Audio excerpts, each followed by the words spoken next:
Folks, Black Star Network is here. Hold no punches! I'm real revolutionary right now. Black power. Support this man, Black media. He makes sure that our stories are told. Thank you for being the voice of Black America, Roland. Stay black. I love y'all. All momentum we have now, we have to keep this going. The video looks phenomenal. See, there's a difference between Black Star Network and Black-owned media and something like CNN. You can't be Black-owned media and be scared. It's time to be smart. Bring your eyeballs home. You dig?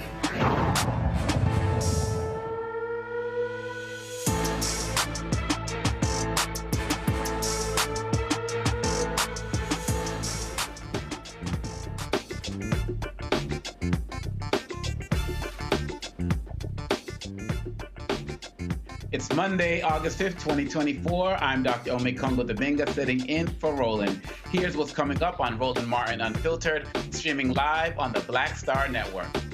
Nebraska's Attorney General and Secretary of State are attempting to nullify two laws enacted by the legislature that restored voting rights to people who have completed their sentences. We'll discuss the case with the Sentencing Project's Senior Director of Advocacy. Black farmers get a monumental victory as they begin receiving payments from the $2.2 billion Discrimination Financial Assistance Program. A Black activist in Nevada gets pummeled with racist threats by white people as he is trying to get a petition signed. We'll show you what happened and hear him explain how it began. 10 years ago, Flint, Michigan got sick from its drinking water and the cover-up began. Tonight, we talk to a writer who's been covering the crisis since it began, reflecting on the government failures that created the issue. We'll show you Roland's conversation he had with civil rights attorney Ben Crump at this year's National Urban League Convention about the upcoming 10th anniversary of Michael Brown's death. And do you know what today is? It's our anniversary. Last year on this day, the infamous Montgomery Riverfront Brawl took place. Today, we'll look back at how the event unfolded, creating an unofficial holiday. It's time to bring the funk on Roland Martin Unfiltered, streaming live on the Black Star Network. Let's go. He's got it. Whatever the biz, he's on it. Whatever it is, he's got the scoop, the fact, the find. And when it breaks, he's right on time and it's rolling. Best believe he's knowing. Putting it down from sports to news to politics. With entertainment just for kicks, he's rolling. It's on go, roll, roll, y'all. It's Roland Martin, yeah.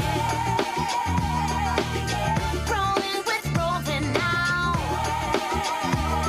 He's funk, he's fresh, he's real, the best, you know he's Roland Martin.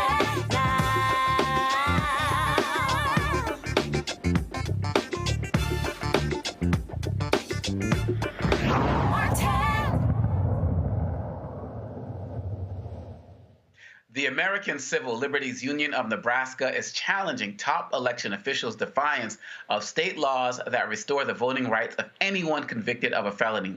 The ACLU filed the lawsuit on behalf of 3 Nebraska residents who would be denied the right to vote under a directive from Secretary of State Bob Evnen, who recently ordered county election officials not to allow those with felony convictions to register to vote in November's presidential election. Nicole Porter, the Senior Director of Advocacy at the Sentencing Project, joins us now with details about this lawsuit. Nicole, thank you so much for joining us. Having me.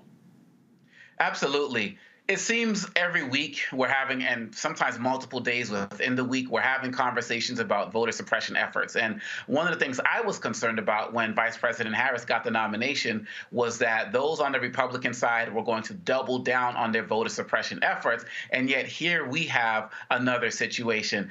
Take us up to date on where this case is today. Yeah, so this is an outrageous example of voter suppression and how people with felony convictions are at specific risk of being charged under voter fraud and being subjected to these voter suppression rules. So the reality in Nebraska is that the legislature passed legislation earlier this year that ended a 2-year waiting period for people with felony convictions to have their voter eligibility restored after they completed their sentence. That followed a law change in 2005 that ended lifetime disenfranchisement in the state, which impacted some 57,000 people since 2005 through this year's change. Well, a few weeks ago, the state attorney general issued a non-legal binding opinion saying that the legislature did not have the constitutional right to change the law, and said that that law must be changed by the courts, and in effect that he and others on the state's parole board had the authority to restore people's civil rights given the state's constitution. Well, the Secretary of State, who's also on the pardon board, agreed to implement the Attorney General's non-legal binding opinion by issuing that directive to local election officials to not register people with felony convictions to vote.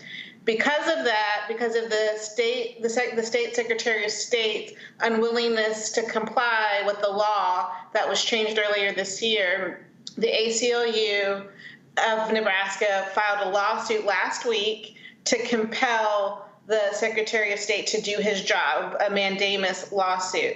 That lawsuit is with the state Supreme Court to expedite the issue given the window of time we're in and the fact that the general election is quickly approaching, and the fact that that Attorney General opinion and the Secretary of State's directive was issued 2 days before the law was to go into effect, impacting this window of time to bring thousands of Nebraskans onto the voter rolls given this change in law, and now has created chaos and confusion for people impacted by the law in the state, not just for the people who would be impacted with this recent law change, but for people impacted going back to 2005 with the law change that ended lifetime disenfranchisement in the state. It's an outrageous power grab by the Attorney General and the Secretary of State, two individuals who are a part of a voter suppressive strategy to undermine and weaken the electorate in the state.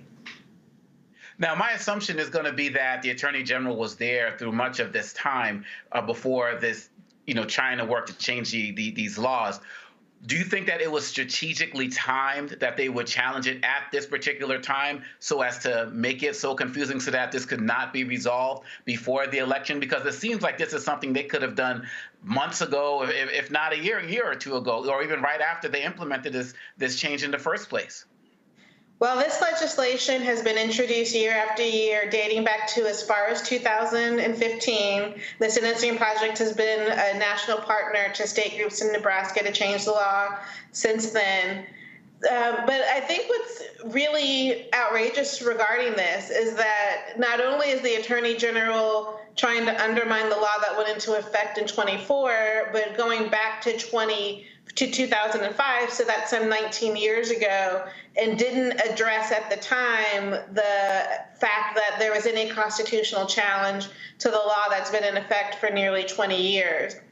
It's clear that the politics around supporting rights restoration have changed. There have been bipartisan support for these efforts in a number of states. The era of reform got kicked off in Texas with the Republican governor in the late 90s, and the fact that we're in this era of voter suppression where in states like Florida, Tennessee, and Texas, lawmakers have used voter fraud offenses to target people with felony convictions as a pretext for claiming that there's voter fraud happening, and that this is an example of expanding on that strategy, building on that voter suppressive strategy, just really reminds us how at risk, particularly people with felony convictions who are disproportionately Black and brown, are impacted by these voter suppressive efforts. Now, you brought up Florida, and that kind of leads to my next question. What are we going to be looking at? Are we going to be looking at things similar to what Ron DeSantis did, where people who have any types of convictions risk being arrested even if they were told to do the right thing? Are we looking at potential situations where people are going to be made an example of in terms of some police rolling up on their door with the video cameras running to try to intimidate others from trying to do the same? Is this what is possible given what's happened right now? It's a very concerning time in Nebraska and in other places where there's essentially a hostile environment for democracy, for voting. And yes, in Nebraska, advocates, not just individuals who may be impacted by the law change and the current direction of the Secretary of State to not register people, not make people eligible with felony convictions to be able to vote, but also organizations, civil society organizations, civic organizations who might be doing that voter registration are also potentially at risk of criminalization given voter suppressive laws that have been adopted in Nebraska. And this is true in other states as well, where there's been a criminalization around voter registration. People should look closely at what the laws are in their state.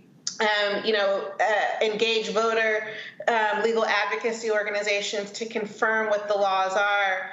But yes, this is a concern in Nebraska, just like it was in Florida leading up to the 2022 midterm elections, and just like other aspects of voting and voter registration have been criminalized in states like Georgia and Tennessee. Can you talk a little bit about some of the confusion you talk about, their ways that they're trying to change this policy would cause? Like, what are you hearing from people who are part of your community who are dealing with this particular situation? So give us some real life examples of what this confusion looks like. So, a lot of people say, oh, please, people are just talking. Nothing's really going to change on the ground. But through the Sentencing Project and the work that you're doing, what are you seeing and hearing? No, it absolutely is resulting in confusion and anecdotal reports from people who are directly impacted, people living with felony convictions who wonder about their voter eligibility, or people who are directly impacted doing reentry services for similar residents with felony conviction histories, have questions about eligibility in Nebraska and in other states. I think one thing that's different about today that is different even about 2000 or previous eras where we were talking about rights restoration for people with felony convictions is that the news is nationalized. So the reports out of Florida in 2022 resulted not just in confusion in Florida, but resulted in confusion in states like Nebraska and Tennessee and North Carolina. People on the ground who may have seen news reports in their Facebook feeds or other social media platforms question how Florida's practices impact their eligibility. These laws vary from state to state, but everyone is a part of a national conversation, particularly in the United States. So what happens in Florida raises questions for individuals in other parts of the country. Everybody should confirm their eligibility. There are legal resources available.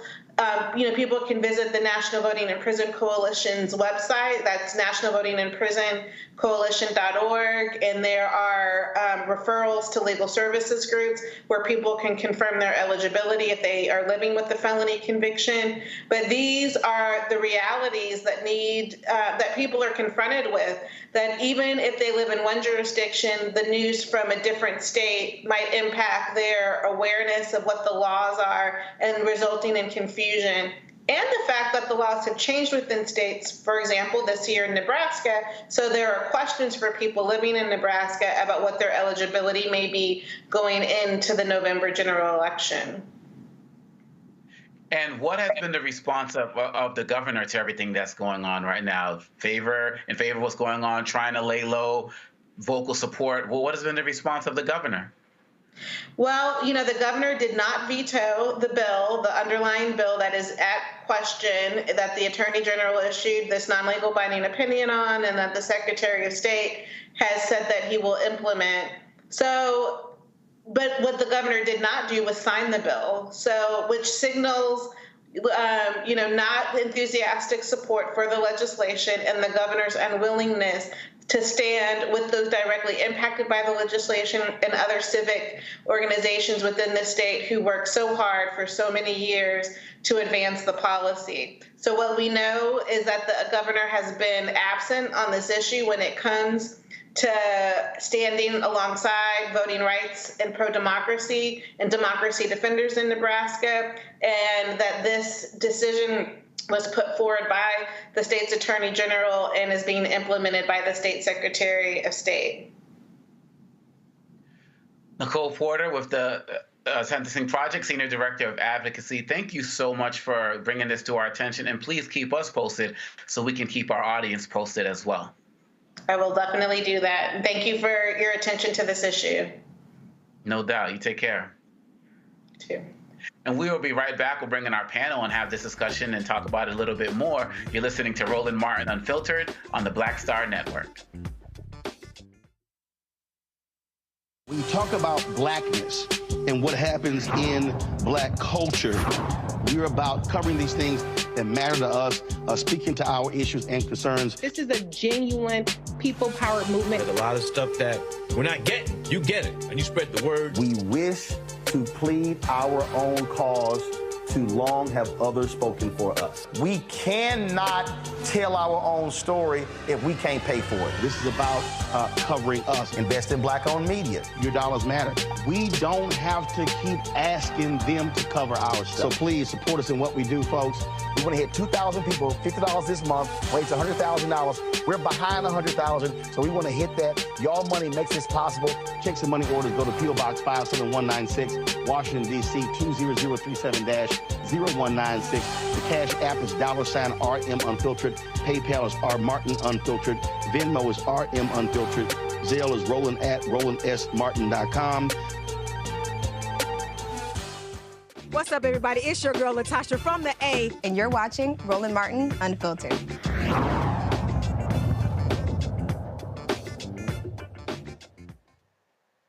I want to bring in my panel right now, Dr. Julianne Malveaux, economist and author out of Washington, D.C., as well as Joy Cheney, founder of JOI Strategies, also out of D.C.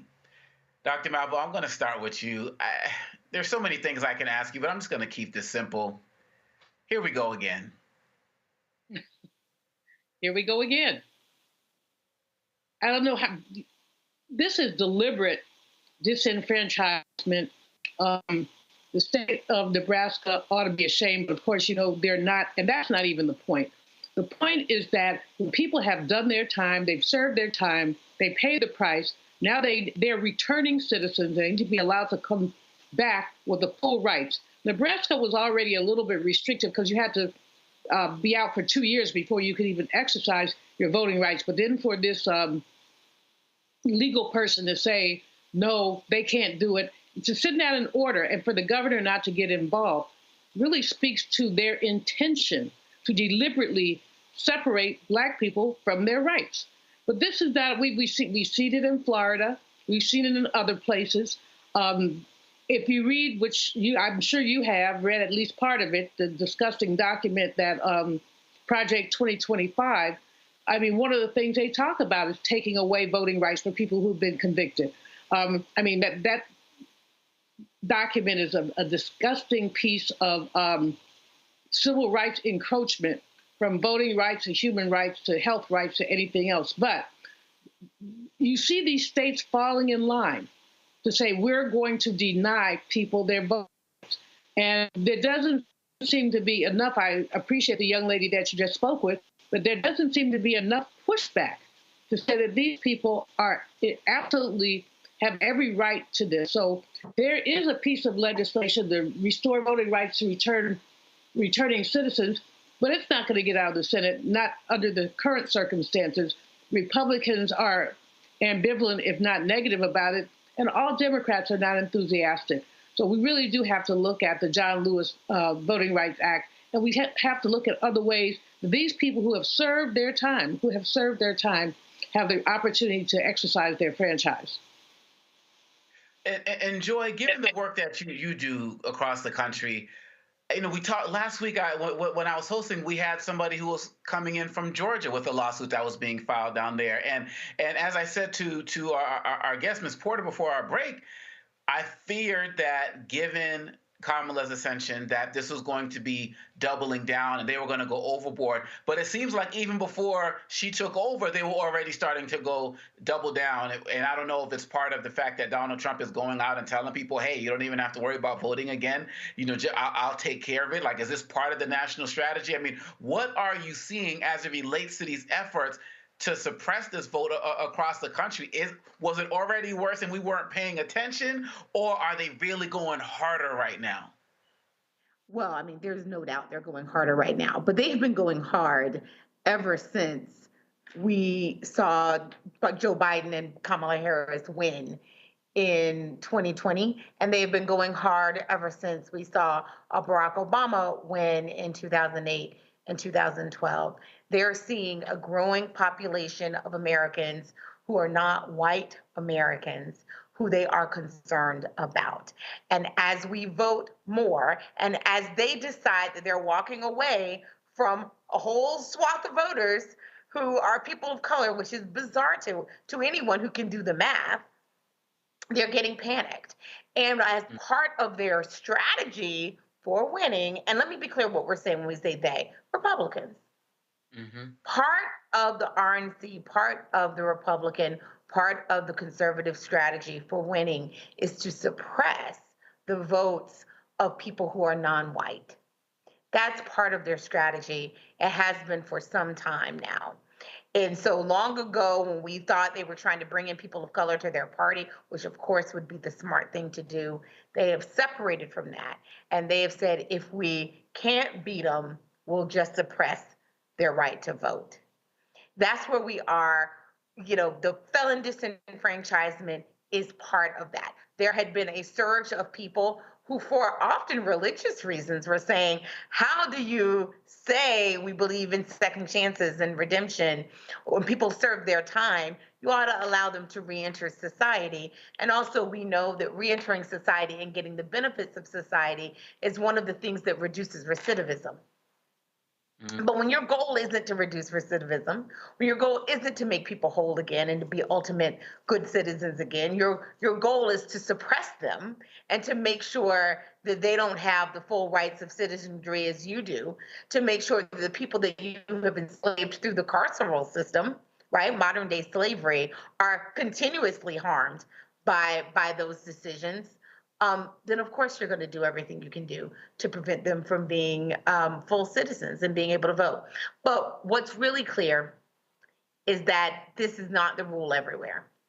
What's happening in Florida, Nebraska, and other places, not the rule everywhere. There are places in the country where if you are not currently sitting in jail, you can vote, right? So please check the rules for who can and cannot vote in your district. Please tell the people in your family, black, white, male, female, indifferent, if they have a conviction, don't let what we're talking about here and what's happening in other places diminish your willingness to at least check and see if you can vote. We know that part of the reason they do this is if someone's serious about a story in Florida, Nebraska, wherever, they might then, they might pull themselves out of the process by saying, well, I'm a felon, I can't vote. That is not the case. That is not the case. So we want you to challenge the system, make liars out of them, and not suppress your own vote by not going and seeing what the rules are in your state. But they must see what the rules are. Dr. Malvo, as you prepare to follow up with what Joy was saying, I want you to also answer the question of whether you think, because people often say that Democrats play checkers while Republicans are playing chess, are you optimistic that this cycle around Democrats are being more forceful in how they're challenging it? And I just want you to add some thoughts on that as it relates to the comments you are about to make. Okay, thanks, Amakongo.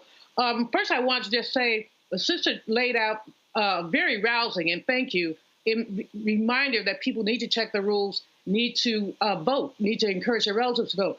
But I want to say that please check the rules. When people are being arrested, people are being given false information, people are being told, yeah, you can vote, they fill out the forms, and then they get arrested. Many of these people are moderate income people who don't have money for a lot of fines. So people need to be very careful. If necessary, check with a lawyer. I know that Barbara Arnrine, Transformative Justice Coalition, and there are many other organizations are prepared to help people. If you have any question at all, check with legal, because we don't want you getting arrested. We'll be talking about that on Roland too. Now, regarding, I don't know that I'm pessimistic or optimistic, Omakongo, because these cases, what they have in common is voter suppression.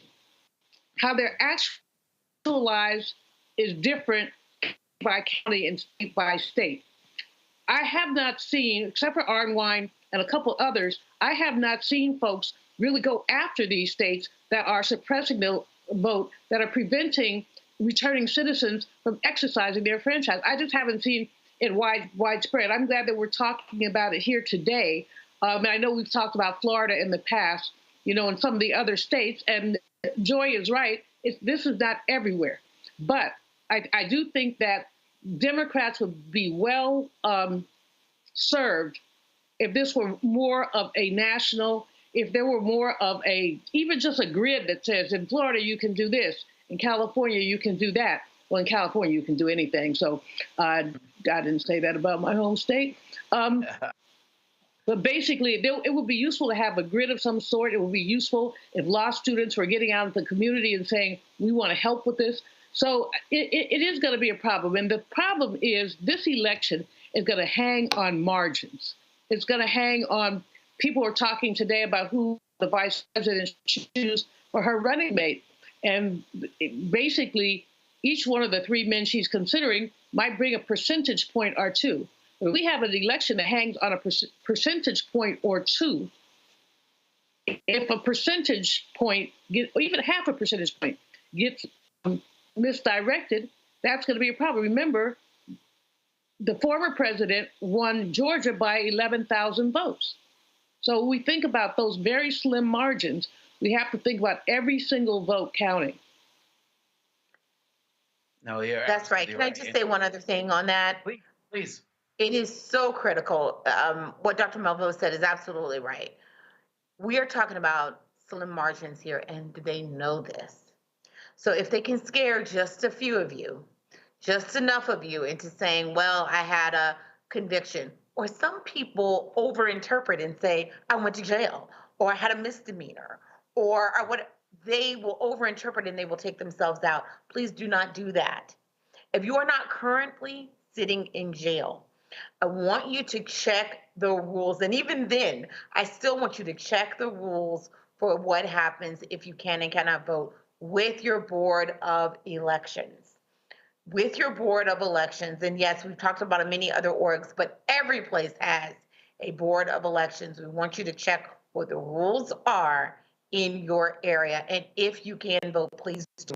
There are some horror stories out there about people who are, arresting folks. But the reason they make the news is because they are so uneven and so unusual. I do not want us, sometimes when we talk about voter suppression, we inadvertently suppress the vote ourselves. The vast majority of you, when you go to the polls, you will be able to vote. You will be able to vote. You will be able to vote effectively. Yes, there are those who are trying to suppress your vote, and they're doing their damnedest, and they are making it harder. But still, the vast majority of you will be able to vote. If you arm yourself with the rules, with the tools needed, if you need an ID, bring it. If you need to sign your absentee ballot, do it. If you vote early, it makes it easier to address any issues that come up. We're heading towards the election, or a little more than 80 days out. Our goal right now is not to fight the rules, unless you're the ACLU, that's what they do. But our goal is to arm the voters with what they need to vote. Do not let them cheat you out of your vote. Try it anyway. Check the rules. Most definitely. And we're going to stay on top of that on the Black Star Network. That's what we do. And I believe that if we keep doing that, we're going to continue to empower communities that are out there fighting back, playing chess, and maybe just trying to destroy the whole chessboard that the Republicans are trying to initiate with this voter suppression. We're going to keep talking about it on Black Star Network. We'll be right back with more Roland Martin Unfiltered on the Black Star Network. Hatred on the streets, a horrific scene, a white nationalist rally that descended into deadly violence. White people are losing their damn minds. as an angry pro-Trump mob storms the U.S. Capitol. We've seen We're about to see the rise of what I call white minority resistance. We have seen white folks in this country who simply cannot tolerate black folks voting. I think what we're seeing is the inevitable result of violent denial. This is part of American history. Every time that people of color have made progress, whether real or symbolic, there has been what Carol Anderson at Emory University calls white rage as a backlash. This is the rise of the Proud Boys and the Boogaloo Boys. America, there's going to be more of this. Here's all the Proud Boys, guys. This country is getting increasingly racist in its behaviors and its attitudes because of the fear of white people. The fear that they're taking our jobs, they're taking our resources, they're taking our women. This is white fear.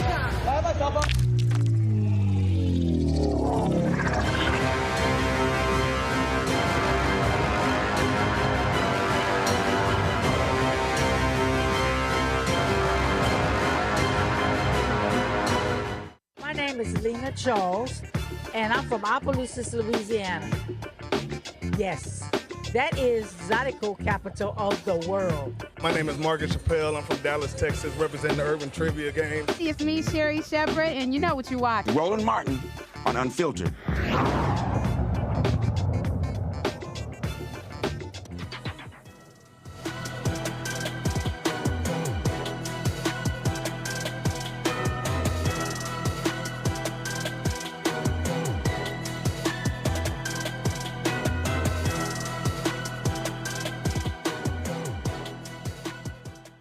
In 2014, the Flint, Michigan official 2014, when officials appointed by then Governor Rick Snyder switched water source to the Flint River to save money.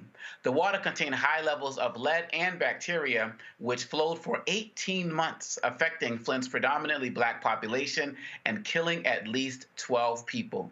To date, no one has been held responsible for the continuing crisis. Joining me now is Jordan Chariton, a reporter, CEO of the Status Group, and author of We the Poisoned, Exposing the Flint Water Crisis, Cover-Up, and the Poisoning of 100,000 Americans. He's been covering this since the beginning. Thank you so much, Jordan, for joining us. And there are so many questions I want to ask you, but I just want to start with where are we today in 2024, 10 years later? We are unfortunately not too much different from where we are 10 years ago. That might sound shocking, but despite the government's claims, there is still dirty water in Flint. I just spoke with residents today who have rashes, are getting discolored water in a lot of places in Flint. There is no criminal accountability. Tragically, cancer is surging in Flint. In some cases, some types of cancer are up 300% compared to before the water switch. And these residents do not have expanded health care. That was a short-term Medicaid expansion that has expired. So between the water being problematic and contaminated, the lack of criminal accountability, cancer surging, and frankly, an ongoing cover-up, this is, to me, one of the most egregious examples of environmental racism and injustice in American history. Jordan, you've been on this from day one, and everybody talks about how progressive the state of Michigan is, the leadership, and so on and so forth. How in the world could this be happening? When I say this, I mean, number one, what you are describing as a cover-up, and two, no accountability to this day.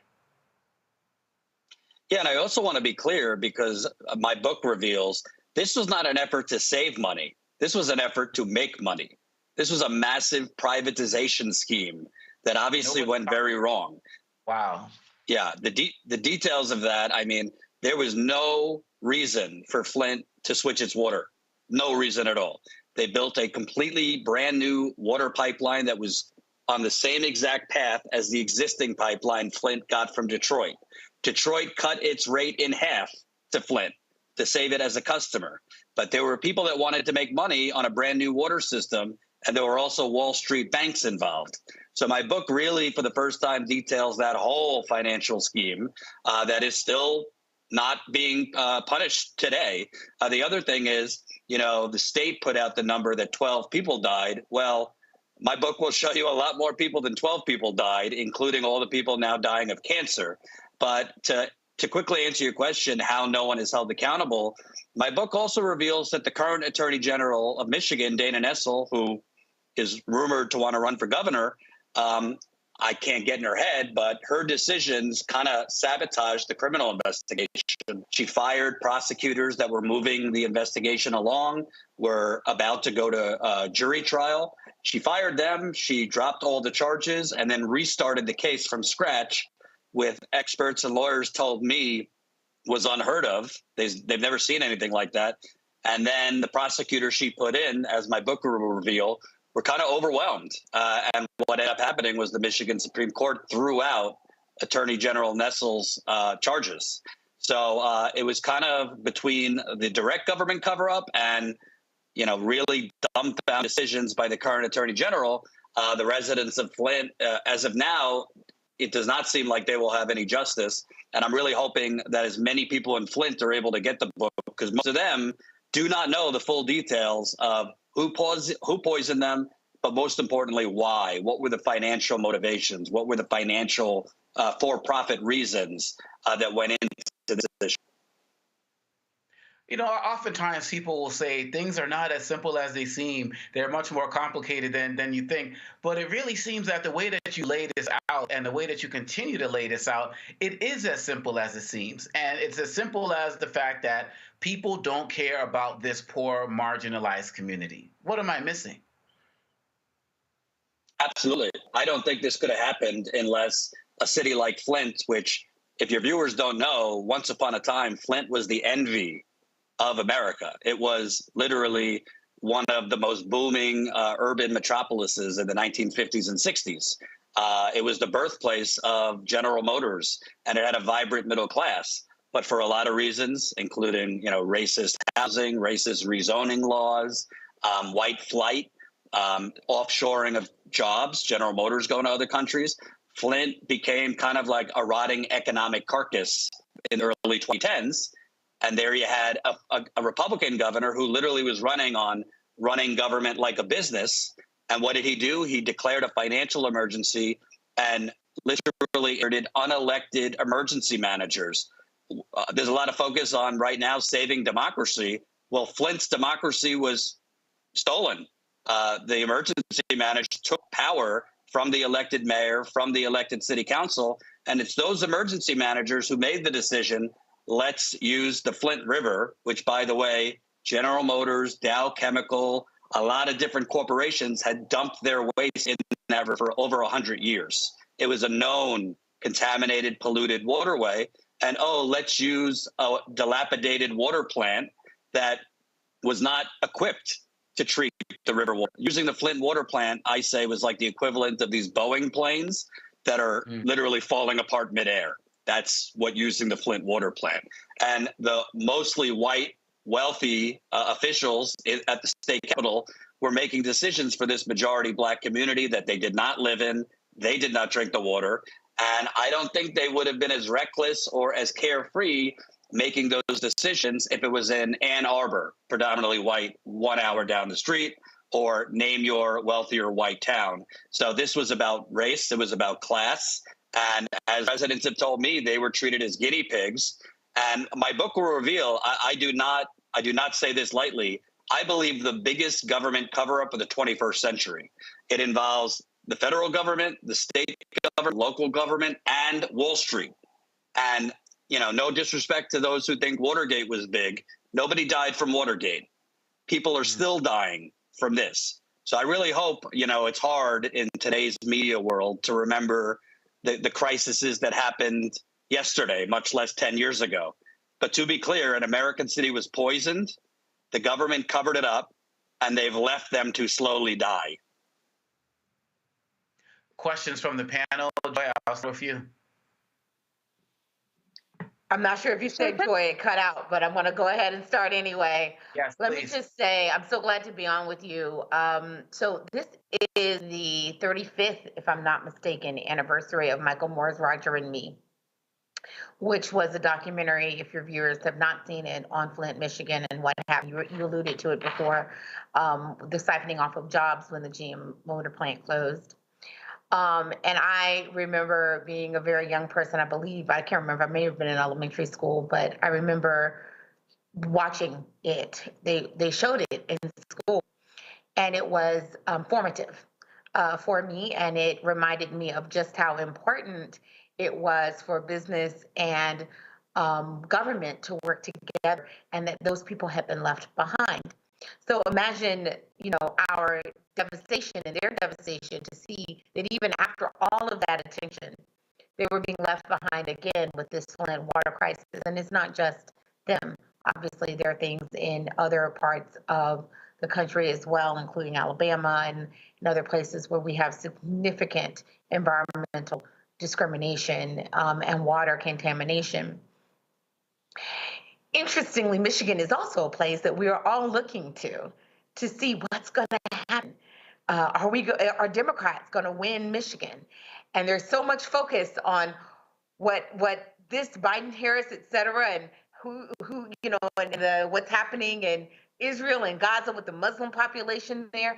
But what we forget is there are many people who live in Flint, Michigan right now who couldn't possibly be excited about voting and couldn't possibly be excited about government. They should be, because hopefully that's what will make a change. But they have Democrats who are actually in leadership in Michigan. And yet, as our guest said, it's still not been resolved. What do we know, if anything, are the campaigns saying about this crisis, including the new Harris campaign? Zero. Nothing. Most of the Democratic Party, whether it was under the administration, the Biden administration, now the Harris campaign, have kind of pushed this narrative, pushing the government's line that water levels are back to normal in Flint, and that now it's about restorative justice. As my book reveals, the water testing was significantly manipulated. The water is not back to normal in Flint. And frankly, residents need universal health care in Flint. If your audience doesn't know, in the case of Libby, Montana, they had an asbestos disaster back in, I believe, the 2000s. A lot of people died. And during the Obamacare fight, their Senator Marcus said, I'll give you my vote to President Obama if you give my people free health care for the rest of their lives. And they got it. Well, Libby, Montana is about 96% white. The people of Flint begging for universal health care, free health care, and they don't have it. The Democratic Party and Vice President Harris can be pledging to provide them free health care. And also, the overwhelming majority of pipes in Flint have not been replaced, the water pipes. They've only addressed the pipes that go from the curb into your home. Well, the toxic water did not magically skip over the main pipes that run underneath the street or the interior pipes in your home. So residents still have damaged pipes in their homes, and the pipes are bursting. The main pipes are bursting all the time in Flint. So the campaigns, I mean, we know the Republicans aren't saying anything, but the Democratic campaigns of many years have not said anything. And the White House of several Democratic presidents have basically done very little. I mean, they tried to push the messaging during the infrastructure deal. They replaced lead service lines and kind of alluded to Flint. Well, it's been 10 years and they haven't replaced the lead service lines. And they also haven't replaced the interior pipes. In my book, I tell an account from former Flint Mayor Karen Weaver.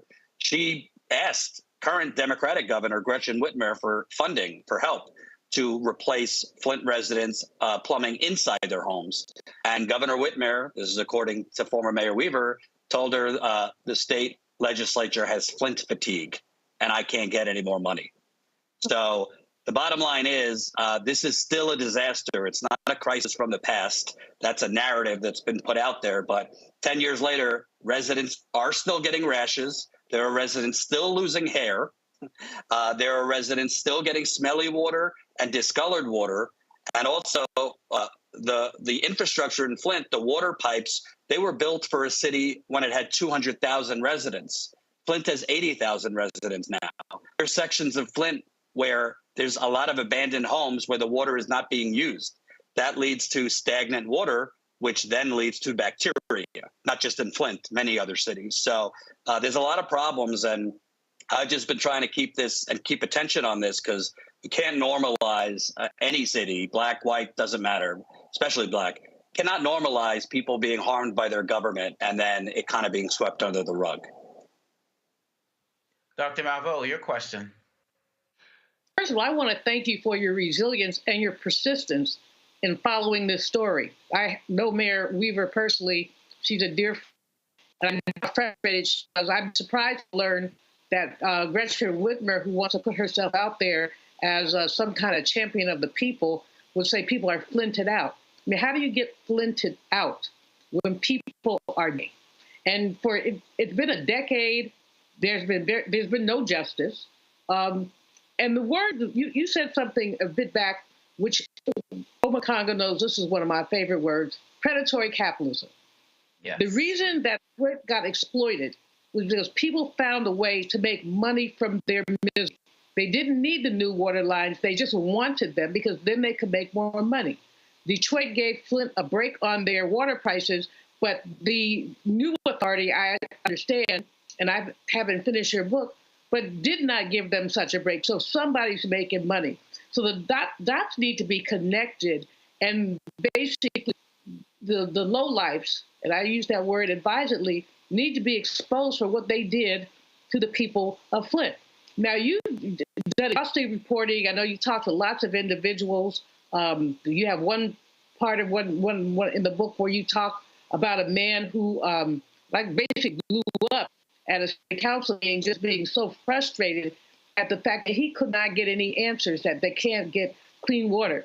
In your reporting, is there any recourse? Is there anything? Is this just so like we say, oh, well? I mean, you're right, the Biden-Harris administration, or now the upcoming Harris administration, could do something. But, in my mind, and you correct me if I'm wrong, President Biden could sign an executive order tomorrow and bring universal health care to the people of Flint. He could do that. And it would make a huge difference to those people who are dying. But what recourse is there? Do you think an executive order is a possibility or a likelihood or a possible solution? Help me out with this, because I'm listening to you gets my blood boiling. Well, I also want to point out, and I know a lot of your viewers, might think, might be pro Democratic Party. I don't care either way. To me, politicians on both sides are corrupt. But the current Attorney General, Dana Nessel, I put in several Freedom of Information requests because she has documents outlining the financial fraud that caused this crisis. Particularly, there was a RICO investigation, and there were RICO charges. RICO is what they use against mafia figures back in the day, 1970s, 80s. The original investigators were about to charge racketeering, RICO, against several high-level officials for the financial fraud that I outlined. For whatever reason, Attorney General Nessel fired them, and she did not follow through on that case. I have put in Freedom of Information requests because the investigation is over. The Michigan State Supreme Court threw out the current Attorney General's charges. She is withholding those documents. I believe those documents outline the role of several high-level state officials in this financial fraud, as well as Wall Street banks, including J.P. Morgan and Wells Fargo. Important, there still is, if the financial fraud is exposed, I believe, and based on lawyers I've spoken with, there still are criminal charges that could be filed related to the financial fraud. That's why it's so important that the Attorney General, even if it's slightly redacted, release that information. So far, first, her office told me they didn't have the documents. Then suddenly they found them. And then she's not giving them to me. So that's number one. I believe there still could be criminal charges related to the financial fraud. Let's just say scam, to simplify it. Number two, President Obama, when he was in office, he did not declare a disaster in Flint. He declared a state of emergency. That's key, because a disaster means the federal government, basically, they could have sent the Army Corps of Engineers into Flint and dug up all the pipes And it would have happened not in 10 years, but probably a year. That's still President Biden. Democrats like to say, well, by law, we can't because that's only for natural disasters like hurricanes or tornadoes or whatnot. Well, they seem to be able to find a way for things when they desperately want it in Washington. I believe, and based on lawyers I've spoken to, that the Flint water crisis can be fit into that. And a disaster could be declared, which would unleash a lot more federal resources, including the Army Corps of Engineers, because, again, years later, they have not replaced the pipes. Do you know in Ann Arbor, Michigan, which is an hour down the road in White, they replaced the pipes after the Flint water crisis. They replaced the pipes preemptively, lead pipes. There was no problem. They just got rid of them preemptively because of what happened in Flint. Yet in Flint, they haven't replaced them. That is a federal government failure. So they could still declare a disaster. Like you said, Biden can, I believe, provide universal health care for the people of Flint. And right now, cancer is surging in Flint. So they need doctors, they need health care, and they also need behavioral specialists and a lot more behavioral and cognitive support because children have been damaged with learning disabilities, volatile mood swings, which leads to crime. Lead affects your brain. There's a lot of problems, physical and mental, not to mention the PTSD, the trauma. You go to Flint, I talk to residents, it's dark. People are tired and fed up. And in terms of 2024, I'm not a pollster, but I could just tell you based on the hardcore activists I'm talking to in Flint, a lot of the residents I know, they are not, it does not seem to me like they are just, chomping at the bit to get to the polls.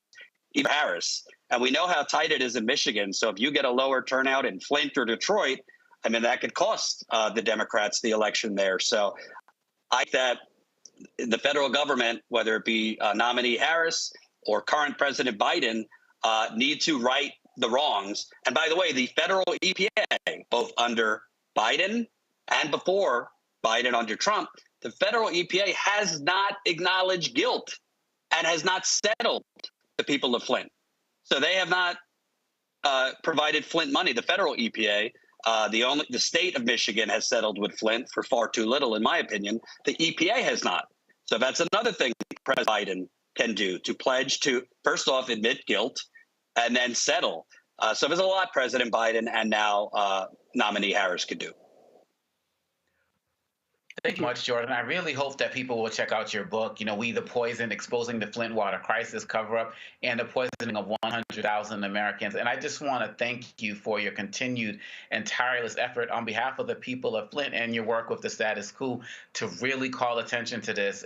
And we're going to be here to help keep our people updated as well. So keep us posted on all of your efforts, too.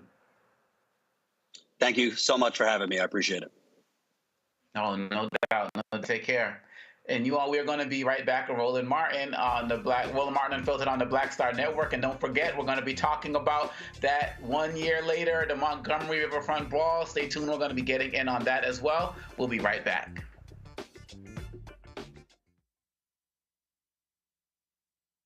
Next on the Black Table with me, Greg Carr.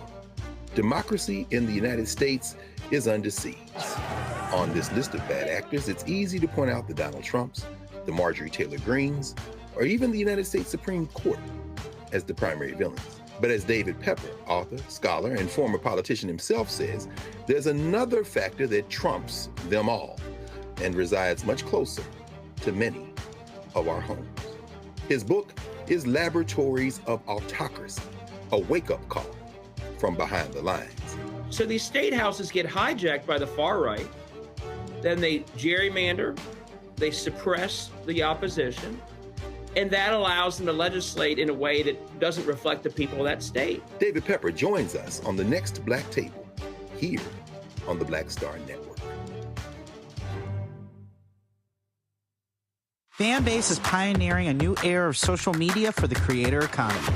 This next generation social media app with over 600,000 users is raising $17 million, and now is your chance to invest. For details on how to invest, visit startengine.com/fanbase or scan the QR code. Another way we're giving you the freedom to be you without limits. Hi, everybody. I'm Kim Coles. Hey, I'm Donnie Simpson. Yo, it's your man Dion Cole from Blackish, and you watch Roland Martin, Unfiltered.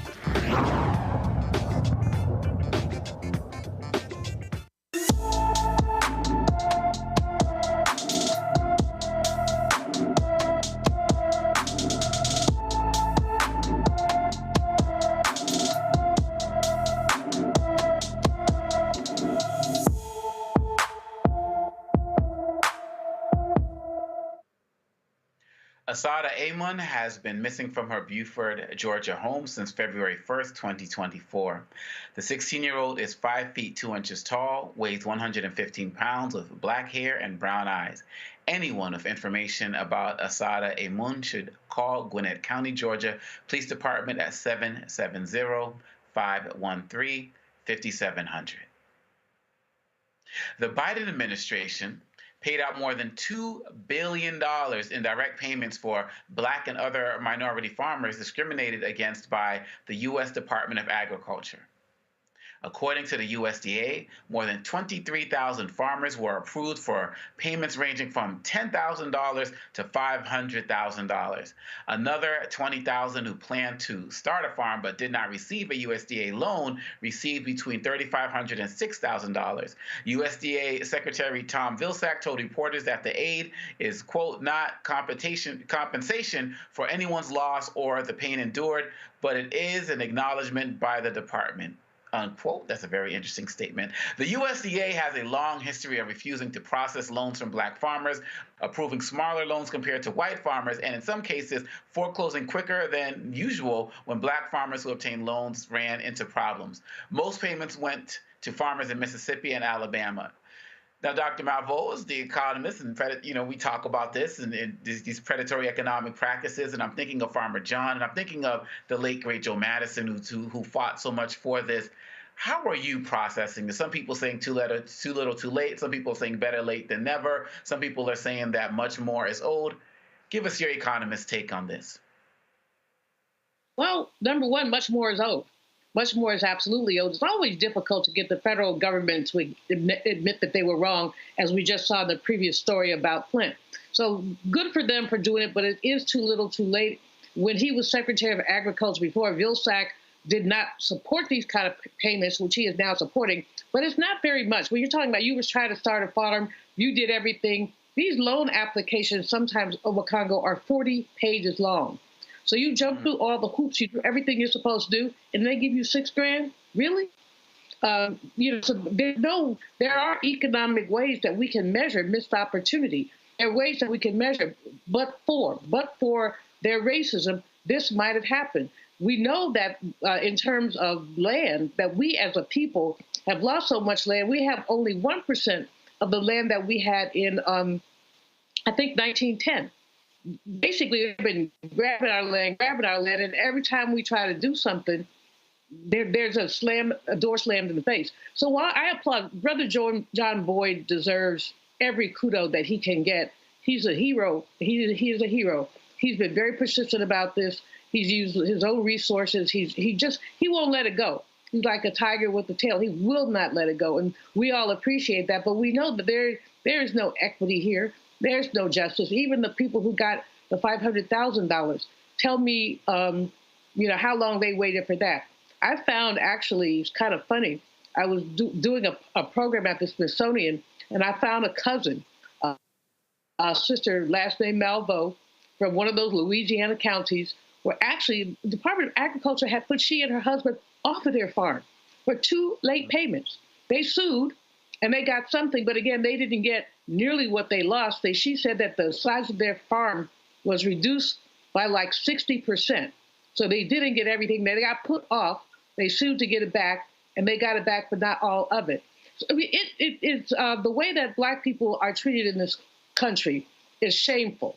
And while everybody's celebrating, and I am too, the fact that we have a presumptive Black president, let's be clear. Structural racism is not going to go away. We have to keep fighting. We have to put these folks on blast. And so, as I said, all 3 of the things you said at the beginning, not enough, too little, too late, about time.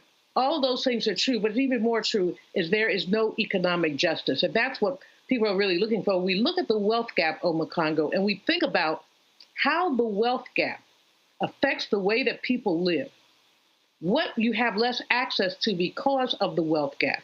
When you think about that, then you understand the extent of the damage that's been done to our people. And 6,000 here, even 500,000 there is not enough to compensate for that.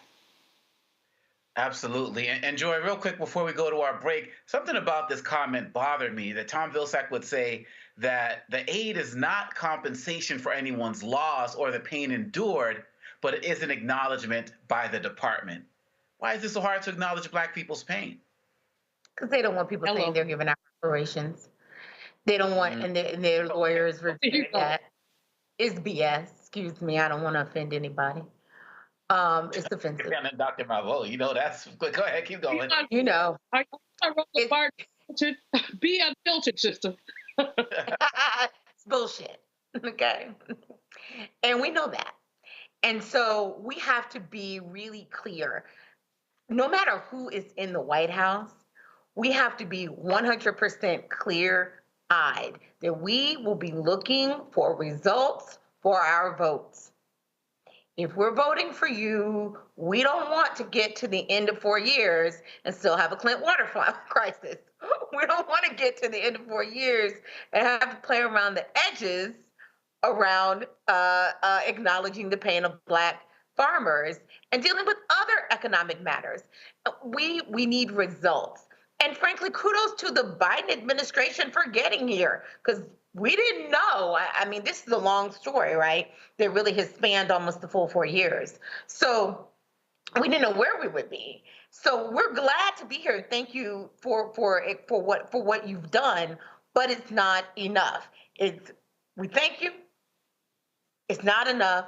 And frankly, it's deserved because Black people have been voting and have been investing in the Democratic Party. Of course, this should have been the party that should have made sure that we got some recourse and some reparation or some payment for Black farmers. But $2 billion is just simply a drop in the bucket to what is lost. And that is also, I know we're going to break, why we have to talk about history in this country, why the 1619 Project.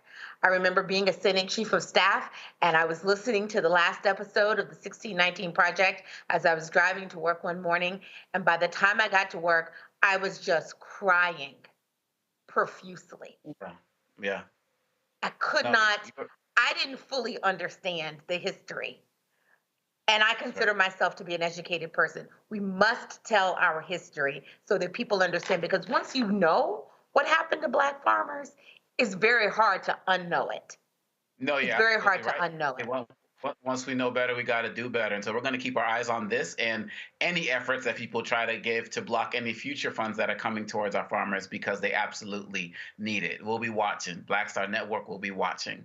And we will be right back on Roland Martin Unfiltered on the Black Star Network.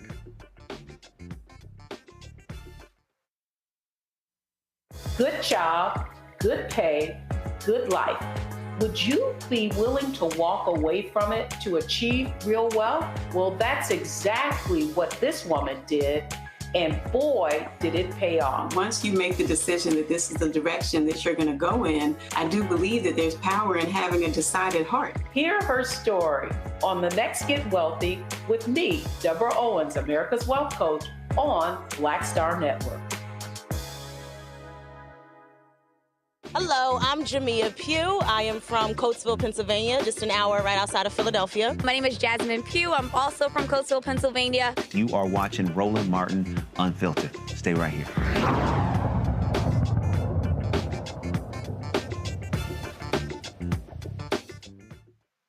In Nevada, a Black man says white racists verbally assaulted him. Rick Johnson said he was trying to collect signatures on a petition to lower attorney fees at a hot August nights event in Virginia City when nearby attendees targeted him with racist language. Take a look. Keep talking. And where the tree at to hang people at? Where is that? Where is the hanging tree at? In your backyard. Gentlemen, can I please? No, no, no. He just said there's a hanging tree down there to hang people like me. That's racist. That is. That is racist. Y'all go take his back and he's being racist? Crying motherfucker. He's a crying motherfucker. You know what? That is fucking horrible of you. He's just as human as I'm doing a job and I did not disrespect you not once. Oh, man. Come on. Get out of here. Get the fuck out of here. You, man, you know what? Fuck you and I'm not leaving. Make me leave, motherfucker, because I can't take... I don't make trash. I burn it. That's 5th grade. And y'all laughing at this? And y'all laughing at this? This is what y'all like? This is what y'all like? We love it, man. We love it. You love it? Get your fatty flag on, man. Come on. Get your fatty on, man.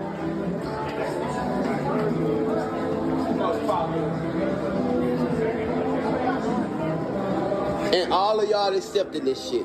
That's right. That's right. We do. Hey, man, I'm having a great day. I'm having a great day. I love it. Fuck all of y'all. And I'm going to stay right here because y'all don't scare me. You got to suck me. What? Got to do what? I'm built like a lemon. You got to suck me. If this is the way that you're talking on camera to me, sir, and I never disrespected you until you disrespected me. Oh, candid camera, actually. I'm going to be on the 5 o'clock news. No, I'm going to be on How. I thought you said you had a job. I got a job. Well, go do it. Man, fuck you. You do it. Oh, hey, just go do your job. You do your job. I'm doing it. Why are you going to say fuck you to everybody? He said fuck me because I can say fuck you too. What the fuck you mean? He's being fucking racist to me, man. Get the fuck out of my face. Get the fuck out of my face. Who the fuck are you? Jesus Christ. I don't give a fuck. Fuck you too. The fuck?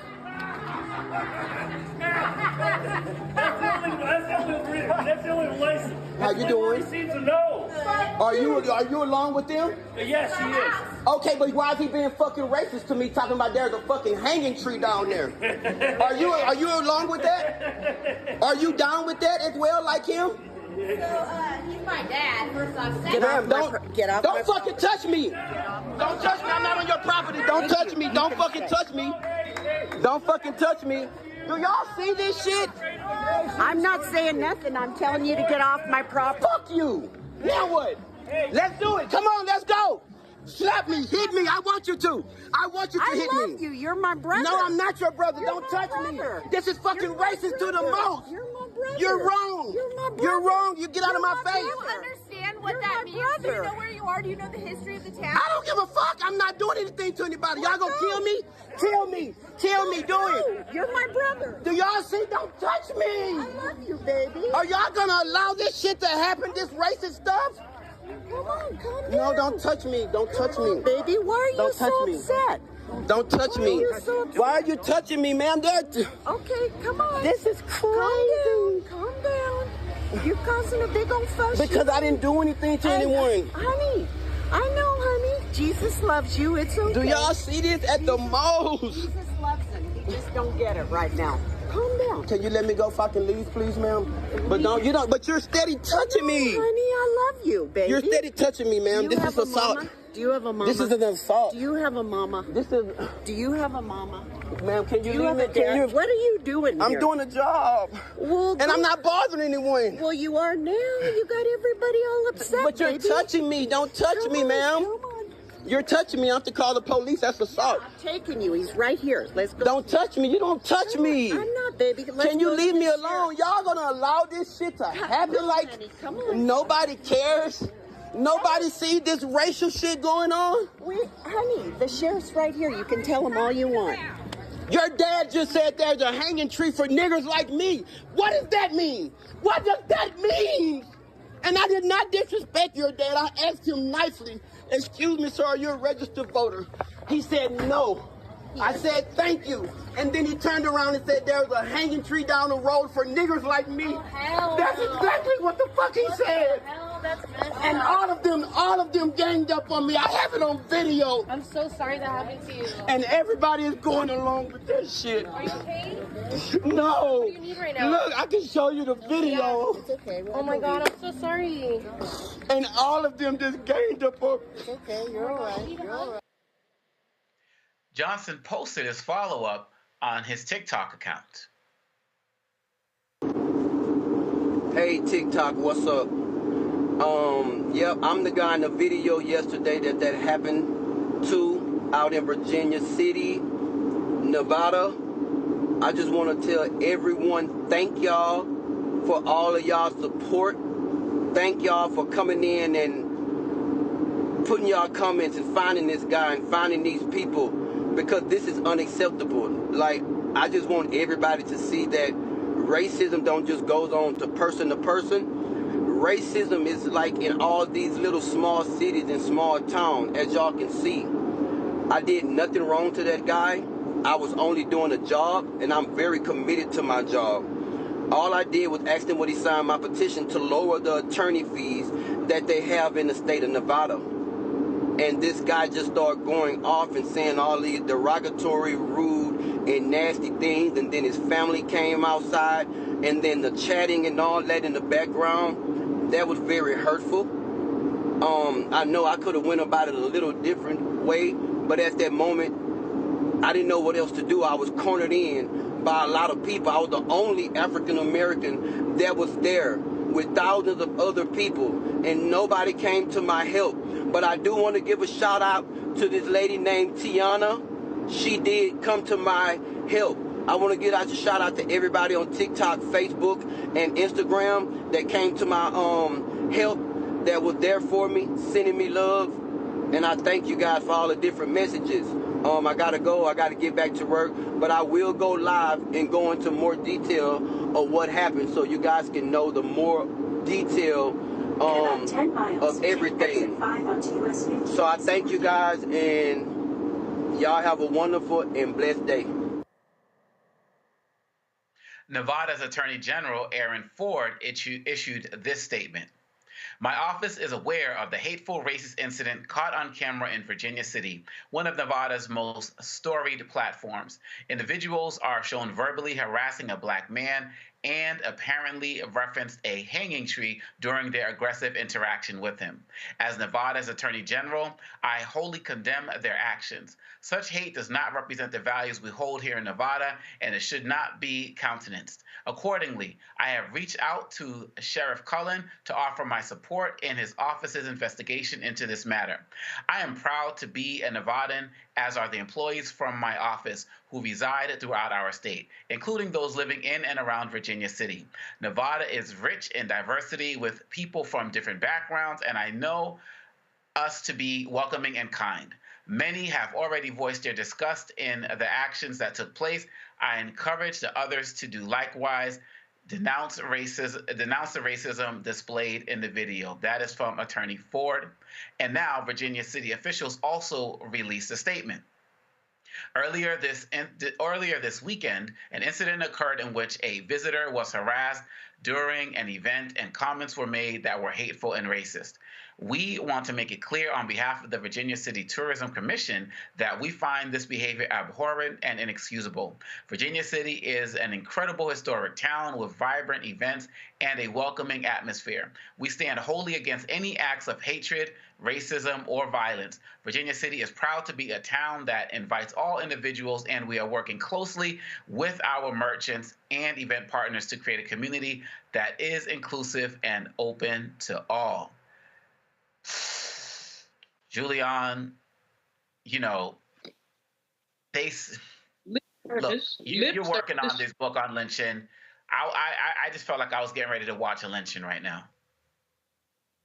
I know. No, the whole thing was ridiculous. And to say they have a tree to hang folks, I mean, I don't, you know, the brother has a right to be there. Any of us has a right to be anywhere. But it makes my, you know, it makes my skin crawl what he endured. And the fact that these folks were proud, laughing, proud of themselves, that's what happened at lynchings, Omakongo. That's what happened at lynchings. People left church and took their little children to watch a lynching, and then stood under the body, smoldering body, because half the time they lit the body on fire to cut off toes and fingers and macabre relics of the lynching that they had just enjoyed on their way out of church. that reminded me at some level of some of these lynchings that I've read about, just the raucous nature of the conversation. And even the woman coming out of it, God loves you. Go away, go away, go away. That's your daddy. You never mind. I'm not going to talk about the girl's daddy. Yes, I am. No, I'm not. But bottom line on McCongo, unfortunately, now Virginia City was a city in Nevada where I believe that movie or that series Bonanza was set. Remember Bonanza? Mm-hmm. And they did hang people. They didn't just hang black people. They hung horse thieves and robbers. Lynching was a part of life. The fact is that most people lynched were black people. But if you found a cattle rustler, you might hang him too. So the fact that they had a hanging tree is not unsurprising. The fact that the hanging tree was mentioned in the same context as a racial slur. And then this man was hounded, people getting in his face. I could see how he felt cornered. He was probably frightened for his life. But this is America, folks. This is America. And Joy, one thing I caught from there was, yes, those men were older, and people expect a lot of the racism from the older people. But one of the younger women said something to the effect of, "Do you know what town you're in?" Like, basically, exactly. In my opinion, you know what's about to go down. How did you see that, Joy? It's so funny. Like, I had many different emotions. First of all, I do not expect older people to be racist. I don't just expect that, and I certainly don't accept that. So we need to put him on blast, and we need to show his face. And anyone in his family who is not addressing his issues is a problem. 2, the woman who came out, I'm not sure if she was trying to protect him by saying, "Do you know where you are?" Or if she was trying to gaslight him. I'm thinking it was a little bit of both, which is disturbing. If she had a sense that, well, at least if I'm on camera, let me be seen as trying to placate the situation. But it wasn't placating the situation, because instead of focusing on him, she should have been focusing on the other people in her town. And I don't believe that ultimately she was trying to protect him. I think she was trying to protect them. Yeah. So but however you swing it, it was a problem.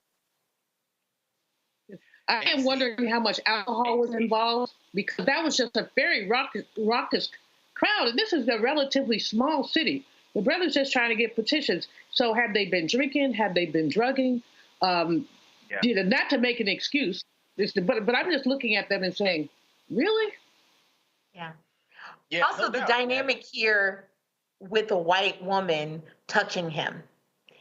Yeah. And you could feel his fear. Part of the reason he was backing up. Now, if she had touched me, I might have engaged differently. You know what I'm saying? If she had touched Dr. Malveaux, I might have engaged differently. No, you're absolutely right. What would I have done?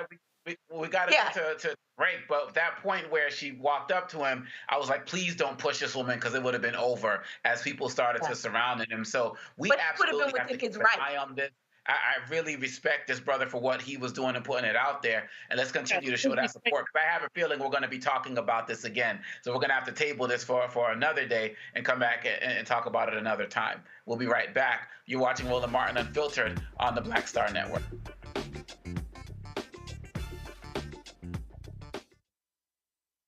On the next A Balanced Life with me, Dr. Jackie, think about for a moment some of those icky behaviors that you display every now and then. Are you a petty Betty or a crabby Kathy? Where do those less than attractive traits come from?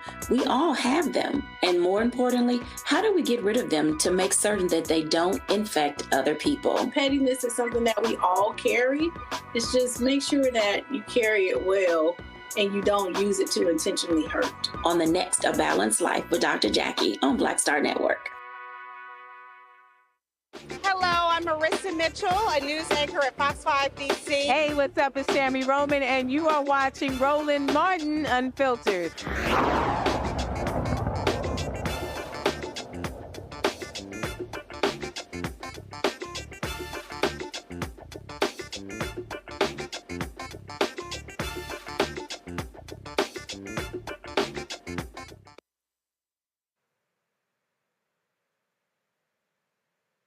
Last month, Roland attended the 2024 National Urban League Conference in New Orleans, Louisiana. There, he caught up with civil rights attorney Ben Crump and had a discussion about the upcoming anniversary of Michael Brown's death and the impact of how he died and how it left an impression on the entire country. Next month will be the 10th anniversary of the death of Michael Brown. And that entire situation really in many ways changed America. Yeah. You know, Trayvon Martin had for the first time people talk about what black people have to endure on a regular basis. And it was the first time since Emmett Till that the tragic killing of a young black person had been catapulted to the top of national attention. You were there. You were one of the first interviews with Trayvon's parents. Absolutely. But it was when that outburst in Ferguson, when they burnt that city down and said, we're not going to take it anymore. Because right before that was Eric Garner and John Crawford. Yeah. Those two happened about like in the same window, but that totally changed everything. Yeah, and you know, the thing I remember most, Roland, about how it changed everything, those young people were so fearless. They were courageous. Roland, I remember they had a young kid who had his nose at the edge of the AK-47, the assault weapon of the National Guard, and they were fussing and cursing him out. I'm like, hey man, if his finger slipped, you gone. And they was like, it don't matter. If we don't do this now, when these cameras go away, they gonna kill us anyway, so let's let them see what they doing to us when the cameras are here. And I had never saw anybody that convicted to say, we refuse to be silent anymore. And what I remember, the night the DA, I've seen you, I've never seen you that dejected and emotional. That when that DA chose not to indict and made that announcement, I can still remember how you looked and your response.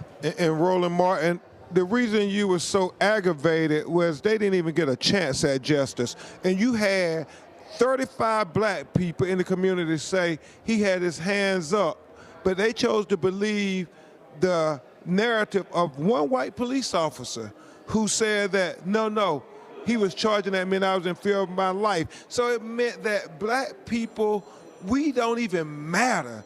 You know, like what we say, they always discount. But when a white police officer kills us, they take his narrative as the gospel. And remember George Floyd, before the video came out, they had the police report and they were running with it. And so that's why I was so heartbroken, because that DA, all the rules were changed, Roland. Well, look at this here. Let's go back to Minnesota.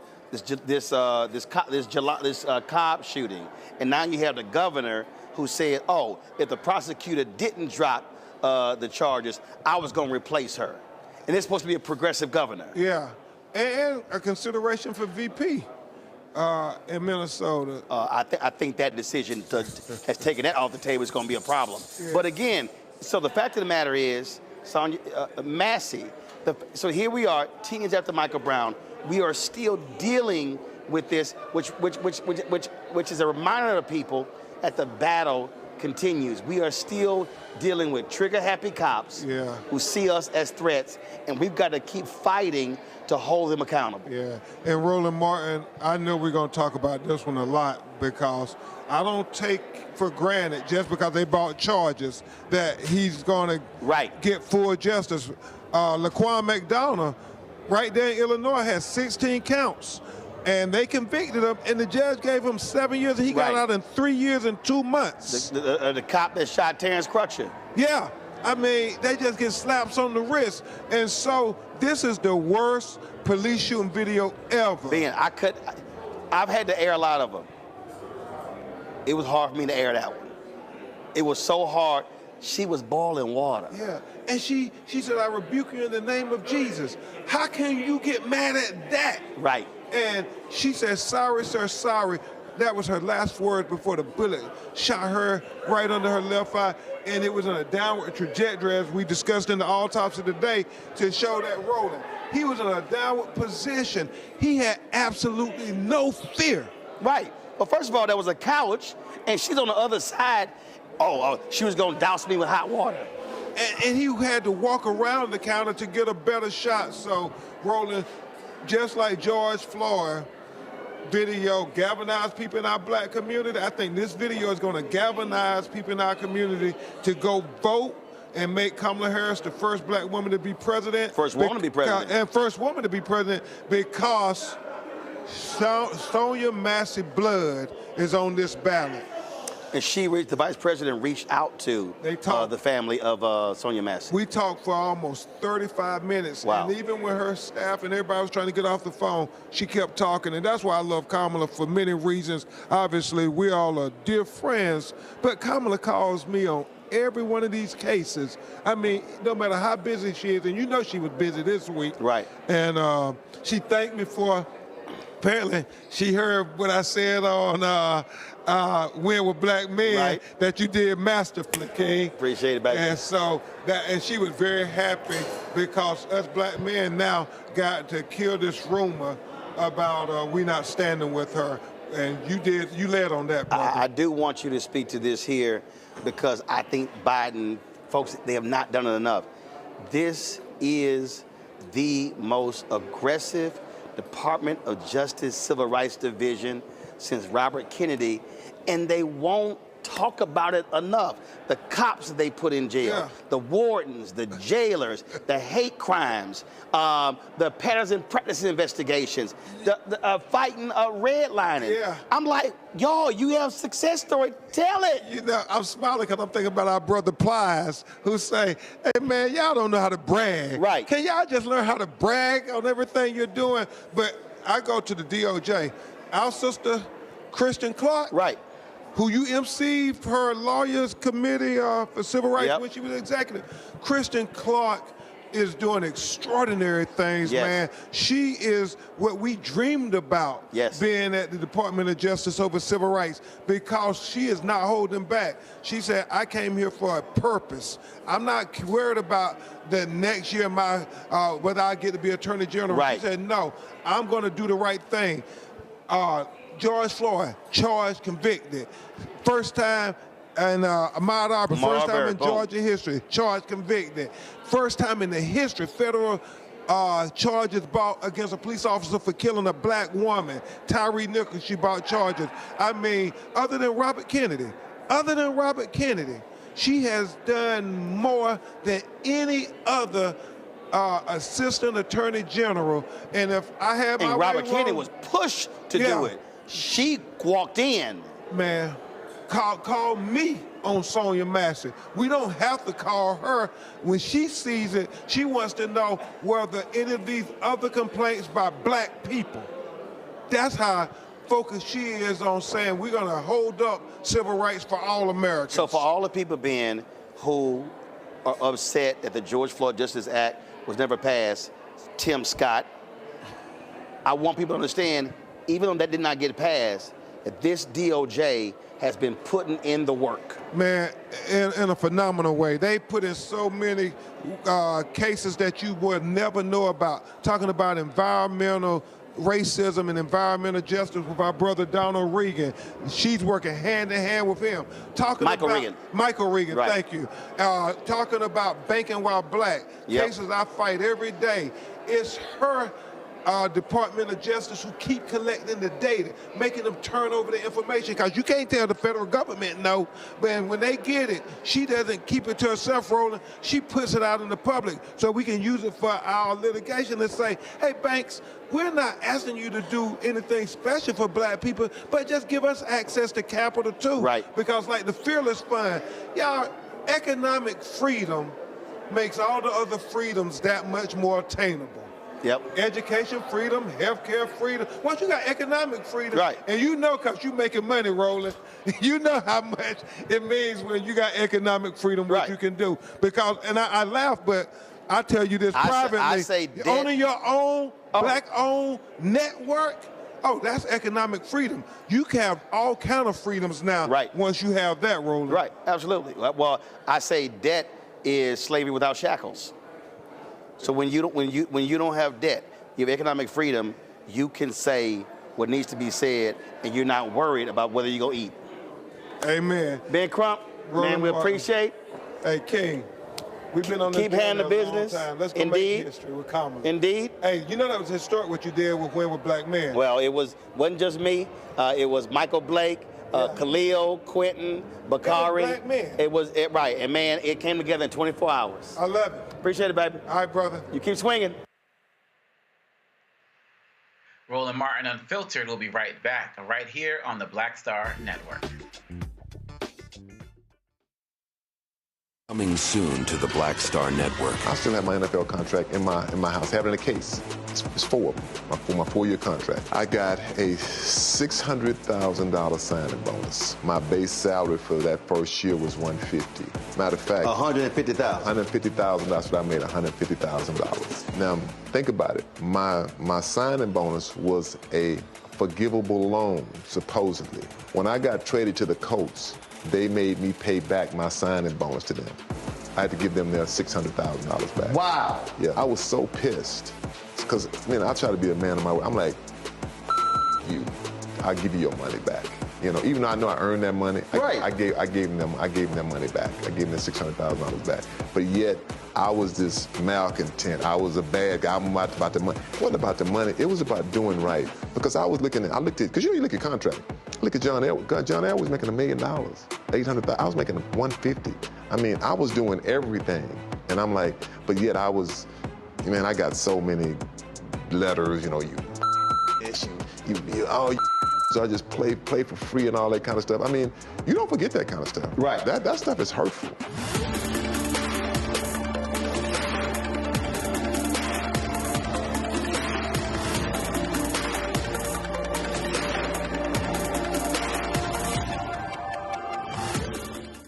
Hey, yo, what's up? This is Mr. Dalvin right here. What's up? This is KC, sitting here representing the Jodeci, that's Jodeci, right here on Roland Martin Unfiltered.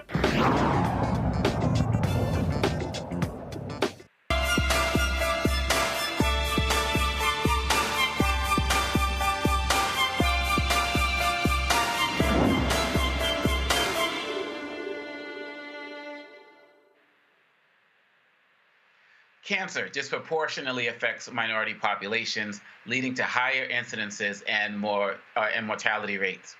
Mental health issues further compound this disparity. Approximately 20% of Black adults experience conditions such as anxiety and depression, which a cancer diagnosis can significantly worsen. So patients not only have to deal with the disease, but also the mental stresses that come with it. Dr. Wendy Garvin Mayo launched collaborative cancer care and mental health practice that supports cancer patients, survivors, and caregivers. And she joins us now. Dr. Mayo, thank you so much for being with us tonight. Thank you so much for having me. I'm excited to be here. No, absolutely.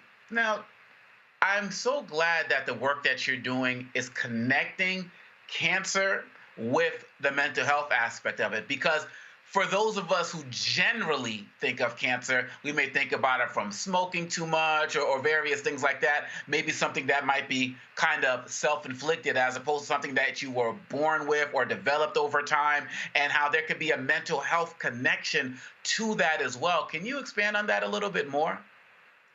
Yes, so cancer in the United States is on the rise. This year, it's predicted that 1 million new cases will be diagnosed. And what's happening in the cancer space is that patients are being diagnosed, and we know that a cancer diagnosis shifts a patient's entire life, not only their family, their caregivers, their kids, their spouses. And what we are not very good at in healthcare is really addressing the mental health and cancer diagnosis patient. And that has multiple consequences. If a patient is not mentally sound, they're diagnosed with cancer, it not only impacts their disease process, it also impacts their ability to make sound decisions based on treatment decisions. So collaborative cancer care was really born out of that gap. So I'm a nurse practitioner. I've been in healthcare for over 20 years, spent the majority of my time in oncology, and I've seen the gap. I've seen the impact a mental illness can have on a cancer patient and the trajectory of their disease process. So we are here to really fill that gap and partner with patients, caregivers, and family members who have a diagnosis of cancer to ensure that their mental and emotional well-being is sound, and we can help them on this cancer journey. Can you talk a little bit more about what that looks like? What it look like when a patient feels like their mental health and the anxiety and the depression that they're feeling as it relates to the cancer is actually being acknowledged by professionals like yourself? Yeah, so when you hear a cancer diagnosis, the first thing that many people think is that it's a death sentence. We have done, amazing things in cancer care and in the clinical research area and the pharmaceutical sectors that patients are living longer now with cancer. So we have so many more cancer survivors in the United States, which is a great thing. However, those patients are not able to live a full or quality of life because they are really dragged down by this mental issue that they're having, this mental anxiety, depression, insomnia. It really impacts their ability to live a good quality of life. So what we do at Collaborative Cancer Care is partner with healthcare organizations, cancer centers, and we want to partner with their patients at the time of diagnosis, the time of treatment, the time of progression, and even survivorship, because they need to talk through what's happening. What are they feeling? How are they feeling? Do they need medication? Do they need integrative mental health therapies? Do they just need someone to sit down with them and educate them on the disease, what's happening, that it's not a death sentence, depending on the type of cancer and the progression of the cancer. So patients feel seen and heard when their provider can look at them and say, hey, I know this is a tough diagnosis, but hey, I have a resource for you. I have a resource. Here is someone, here is a advocacy group, is something to help you address that. And one thing that healthcare professionals need to really understand, it's not one and done. Because we see patients in the clinic and we do a good job of doing the patient education on disease and treatment at the beginning, may give them a big pamphlet, right, of resources, but this is an ongoing journey. We have to reinstitute these resources throughout the cancer journey and cancer treatment. And is part of your work, does it also include services for the families of those affected as well? And what are the challenges that they face? Yeah, absolutely. When you are a cancer patient, you are the one who have the cancer, but you have so many relationships, so many people depend on you, so many people love you. You are significant in so many people's lives. So your family will definitely be impacted by the diagnosis. Your colleagues, your friends, your community will be impacted by the diagnosis. So at Collaborative Cancer Care, we provide mental health, counseling, consultation, medication management, not only for the patient, but for the caregiver, for the family members. And when I say family members and caregivers, because sometimes some caregivers are bereaved, their loved one has already passed on, and they never had any mental health support. So it can be 2 years, 3 years, 20 years. It's going to be a lifetime journey. So even those individuals who have been bereaved for a very long time can also be part of our community, where we will help support you to really live a full life following the death of your loved one.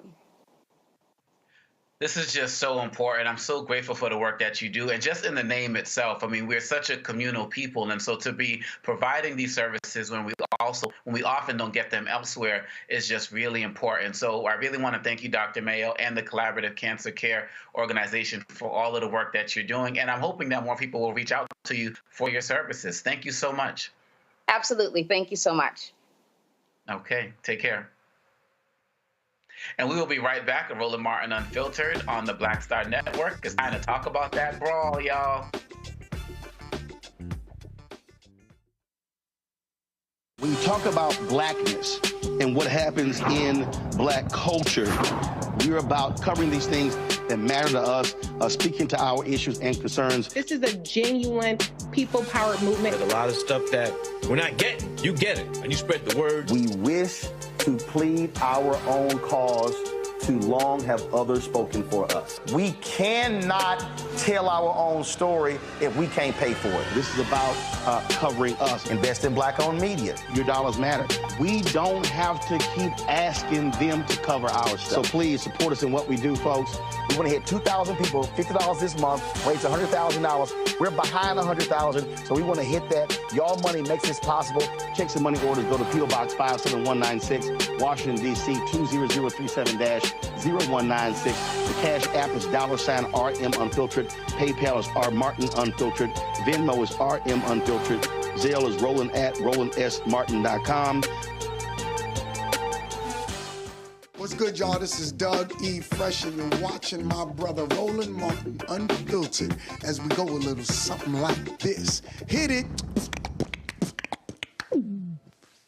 It's real.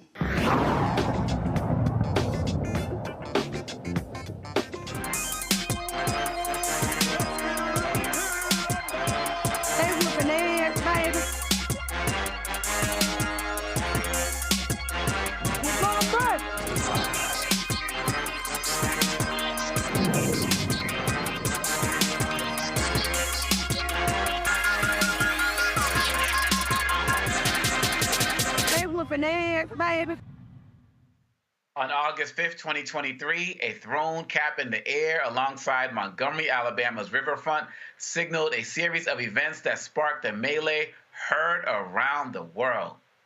It all started when a group of white boaters, mostly from Selma, would not move their pontoon boats reserved for the Harriet II riverboat, waiting to dock for 45 minutes to an hour. The captain called over the public address system for the owners to move their boats, but no one responded.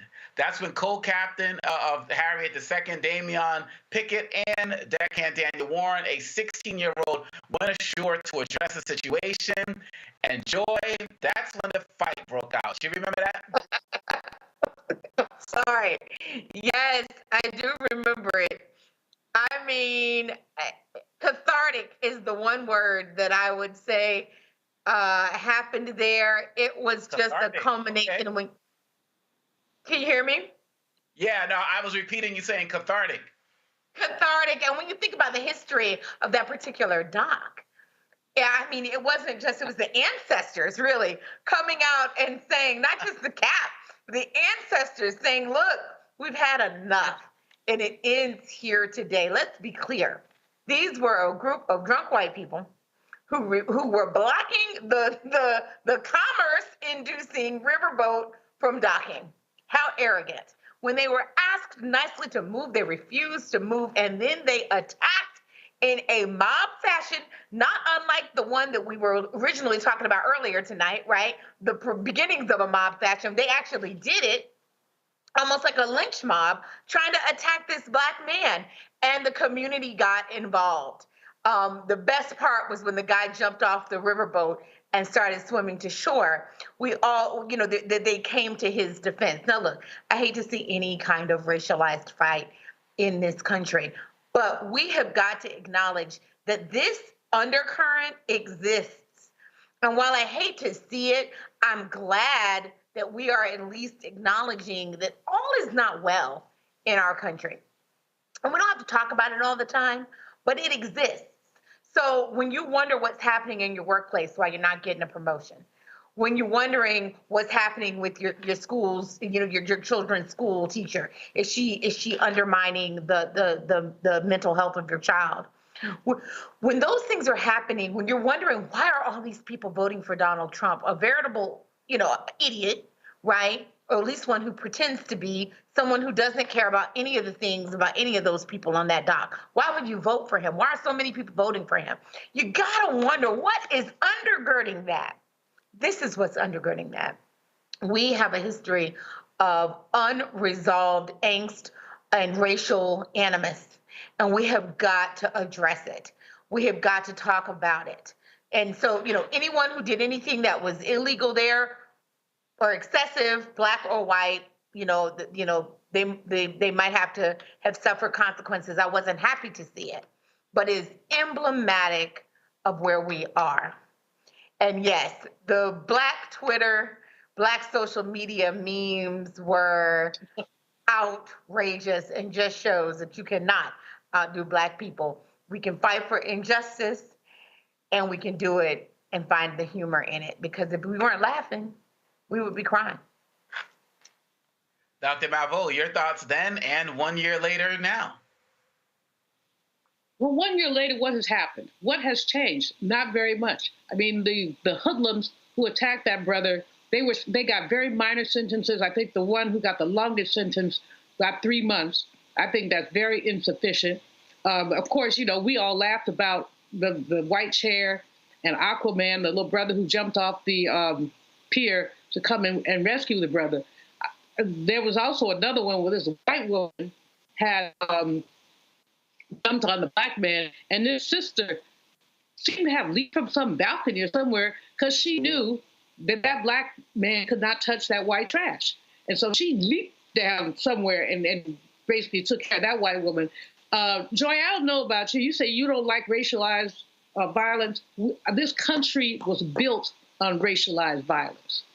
I mean, it's not, quote, as bad as it used to be. We're still talking about Michael Brown. We just saw the brother in Nevada.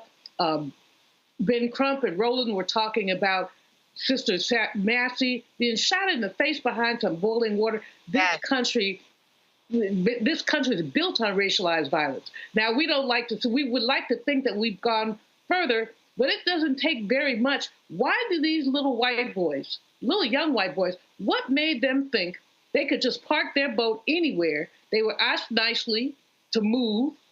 The boat that the brother was captaining had I think 40 or 50 people on it.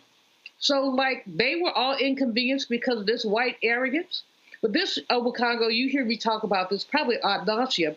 It's part of culture. You do whatever you want to put for black people, you want to do to black people, and expect no consequences or minor consequences. You look at 4,700 lynchings that happened in our country. Fewer than 20 people, and I'm probably exaggerating, very few people were ever found guilty. These lynchings occurred with the concurrence of law enforcement. That's why they had so many lynched by or killed by hands unknown. Yeah, they knew, they just weren't saying. And so then, I mean, there are aspects of this that Joy is right, that are humorous, but at the end of the day, it really does speak to the state of this country. And the fact that I don't know quite how we get past the racism, because it's as American as the flag, the racism. But it's there, it's alive and well. Now it's James Crow Esquire, not Jim anymore. And many of our more civilized people, or appearing to be more civilized, would never think of using the N-word in public, but they would think of denying you a promotion. No doubt. I appreciate your recollections on this, both of you. And I want to thank you both. Thank you, Dr. Malveaux, and thank you, Joy, for joining us tonight and recounting this particular important moment of history. Looking forward to seeing you next time. Thank you. Great job. Have a good night. Thank you. Thank you. And we did a segment on this back on August 7th, 2023, discussing this event. And we want to play this segment for you right now, 1 year later. All right, y'all. So I'm in Birmingham for the NABJ convention. 7 a.m., my phone goes off. Man, have you seen what happened in Montgomery, Alabama, which is right down the street from Birmingham? So apparently a security guard was trying to arrange boats as terms of them docking. And so this one boat, the folk did not want to move their boat. So this black guy tried to actually do it. And all of a sudden, several white men began to brutally attack him. And man, they did not see the black 54th coming. They didn't see it was a scene out of glory. They didn't see it was the 761st Battalion of Patton's Army. All of a sudden, brothers and sisters came out of nowhere, and it wasn't nothing but a bunch of Nat Turners left and right, swinging left and right. Rotate. That guy in the white shirt is crew from our little dinner cruise boat who got off our ship to go over there to move that black pontoon boat on his own because those guys who parked there were told not to leave it there and they left it there. So he's just pushing it off. That's funny. Took matters into his own hands. I love it.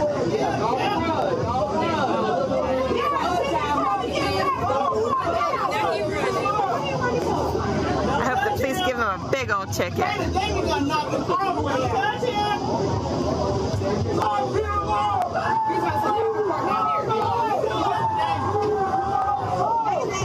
Ooh, confrontation with the owner of the boat.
There are people who are on a boat watching this thing take place. So that's they're shooting on this particular boat. So while they're watching this whole deal, they're recording the entire argument. You see these folks, all the security guards, but don't leave the audio up.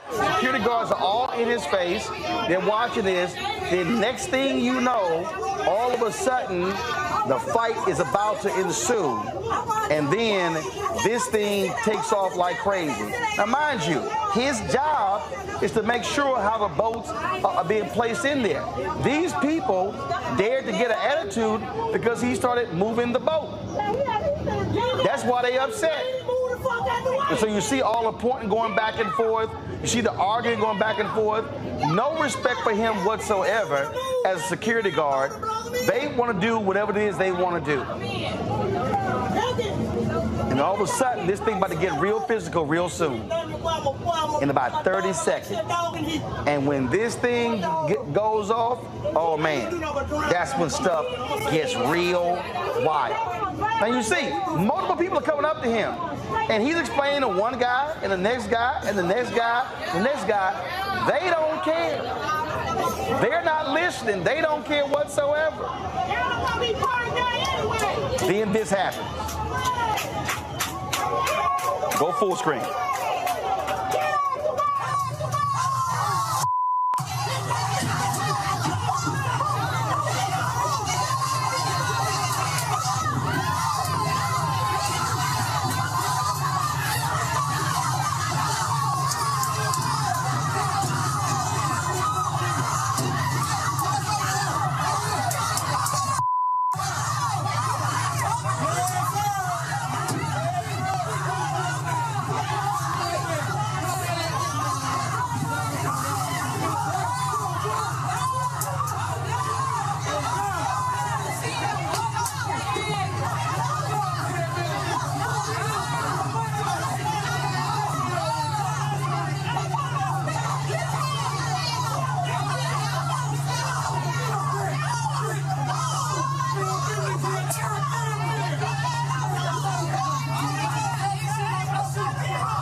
see something right real quick.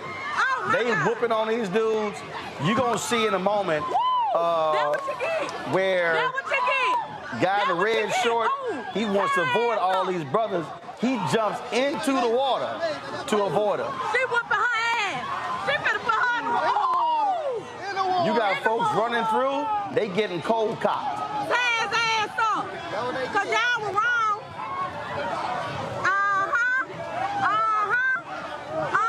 Watch this. Oh, damn. Oh, hell. They start backing off. A man in the red short start getting in the water. Now it's going to be a white woman in the red dress. She wants to get in on this. The brothers don't want to hit her. And then two sisters come strolling through saying, yo, we got it. Yeah. We got it. Get in their ass. Oh, look at the bras. The bras jumping their ass. Because y'all were wrong for jumping on that black man like that, baby. What y'all thought was going on? They put their ass in the water, y'all. Boo out! Boo out! Boo out! Boo! Tie their ass up. Baby, please. Ooh, action. Boo out! Yo. Look at the man that waving. He was the one that got jumped on. Don't cry though. Hello. Let go, man. Time to go, man. I need to take a shot. Hey, super my cup. I bet y'all won't try that shit no more. On my mama. These motherfuckers need to have handcuffs on. Ain't no need to cry now. These the ones that started it. Y'all need to put handcuffs on them. Why they down there fucking crying? They're the ones that need to have the handcuffs on right here. Miss Susan McCluskey and all of them. Yeah, they got clubbed up. All of them. All of them. Yeah, come get them. Come get them. Come get them. Yeah. He started that shit. Get them. Yeah. Yeah. All of them. Yeah. Yeah. Yeah. Yeah. All them motherfuckers. Fuck, they come out. All they ass. All of them. We got the goddamn video, fuck that. The fuck? That what you get? All that ass. All that ass. All of them. I ain't got shit. All that ass. Hey, all of them. They ain't got no cup. They ain't got no cup. All they motherfucking ass. Cause they should have did that. They jumped on him, man. The man with the white shirt on, they jumped on him. Right there. Right here. All of them. All of them jumped on him. Baby, all of them. All of them. That shit was crazy. You a little boy. You should have did that. Man, we were waiting to get on the boat. He worked here. He hopped on the paddle boat to come over here and tell them. They was all over. And they had kept telling them to move their boat, but the Harriet couldn't dock. When he got off, all these white people, they jumped on him. They jumped on him. We were finna beat their ass, but when it boat got so when the boat got off, you know, they came on there. Yeah. I ain't gonna lie, they started it.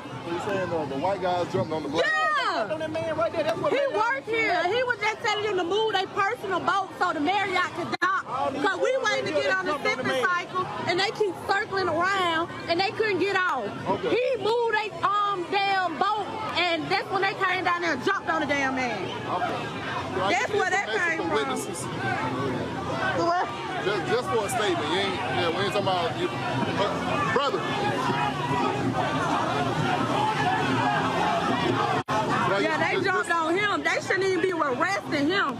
Okay. They shouldn't even be arresting him. He shouldn't even be arrested. They jumped on him. He wasn't doing shit for his job.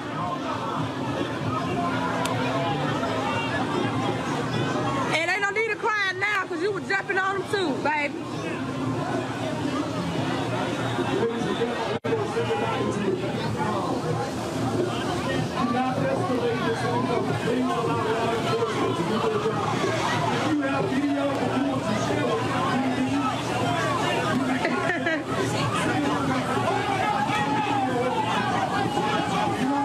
Yep, him too. Him, right here. Him. All them, baby.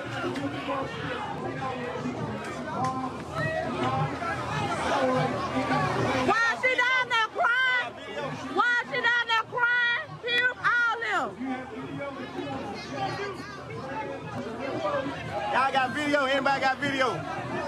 Anybody got video? We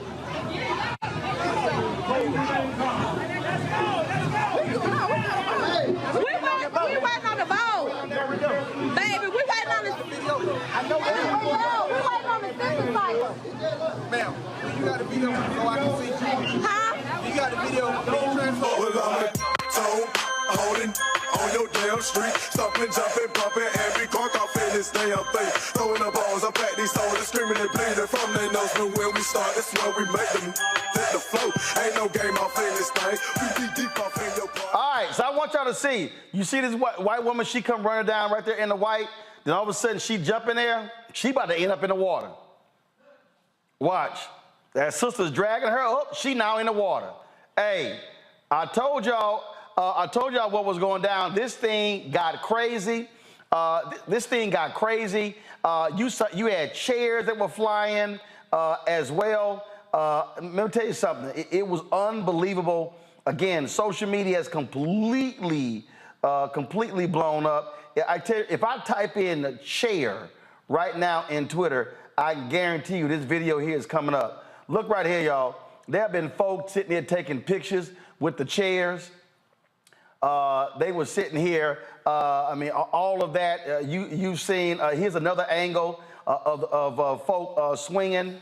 They were not playing around in this battle in Montgomery that took place at the riverfront, and it was just again unbelievable. And look, the memes have been flying left and right. Somebody put this tweet up. The National Museum of African American History and Culture already got the Battle of Montgomery chair on display. That's one of the memes. Roll the next one, y'all. Come on. Come on, let's go. Here we go. Guns down, chairs up. We've seen that one. Keep going.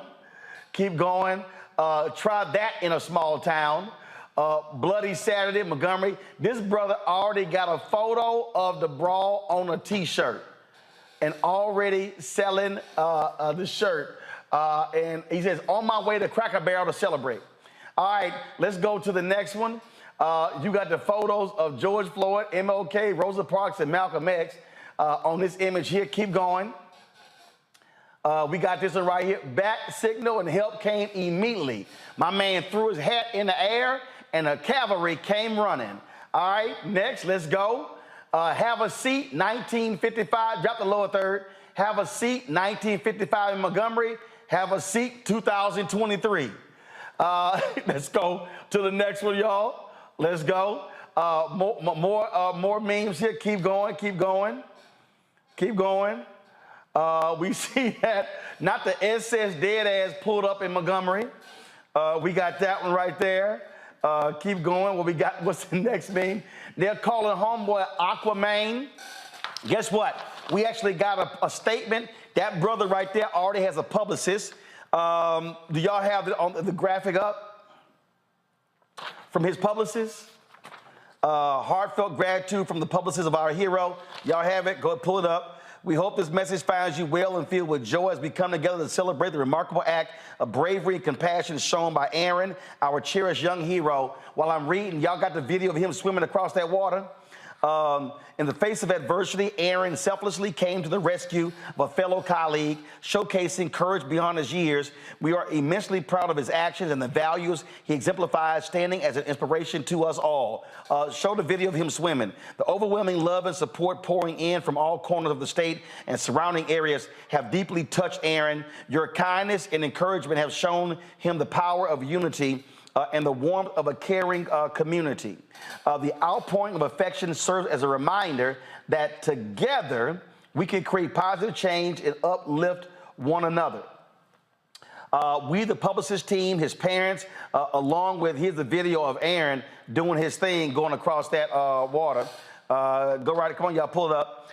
We, the Publicist team, as parents, along with his extended family, want to extend our sincerest gratitude to each and every one of you for your unwavering support during this time. Your messages and gestures of appreciation have not gone unnoticed, and they have left a lasting impact on Aaron and his family. As we navigate the journey ahead, we kindly request the anonymity for Aaron to process and reflect on the whirlwind of emotions he's experiencing. We assure you that he will continue being a force for good in the world. Once again, thank you from the bottom of our hearts. Let's continue to spread love, kindness, and compassion, and together we can make a difference. Makina Lachey is the publicist for that brother right there. Let's go back to some of the main, I'm telling you, the tweets, the Instagram posts, the social media posts, y'all, have been absolutely crazy, hilarious. Folks have been saying Juneteenth as a new date. These black folks here crack me up, and black and white folks. They did an actual reenactment, y'all. These black and white folks did a reenactment. They already done. They already put with the audio.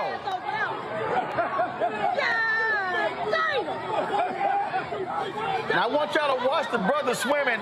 He gonna get out the pool. He gonna start wringing out his shirt.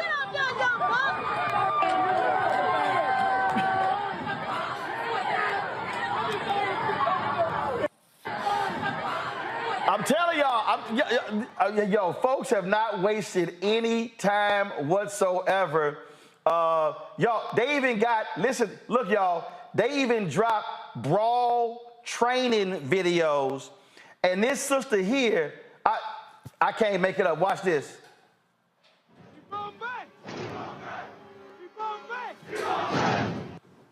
This stuff just really, really pisses me off, right? Because all this really does is ignore and erases the disabled kids that want to participate, right? So what you're going to want to do, right?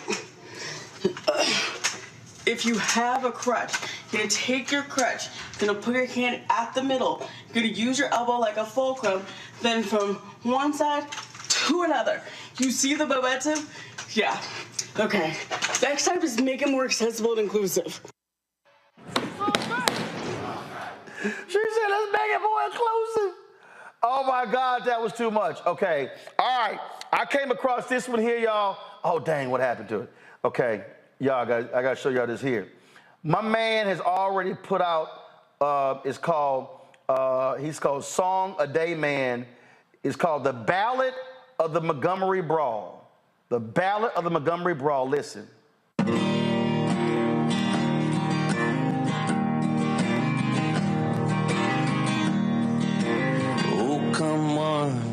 Come on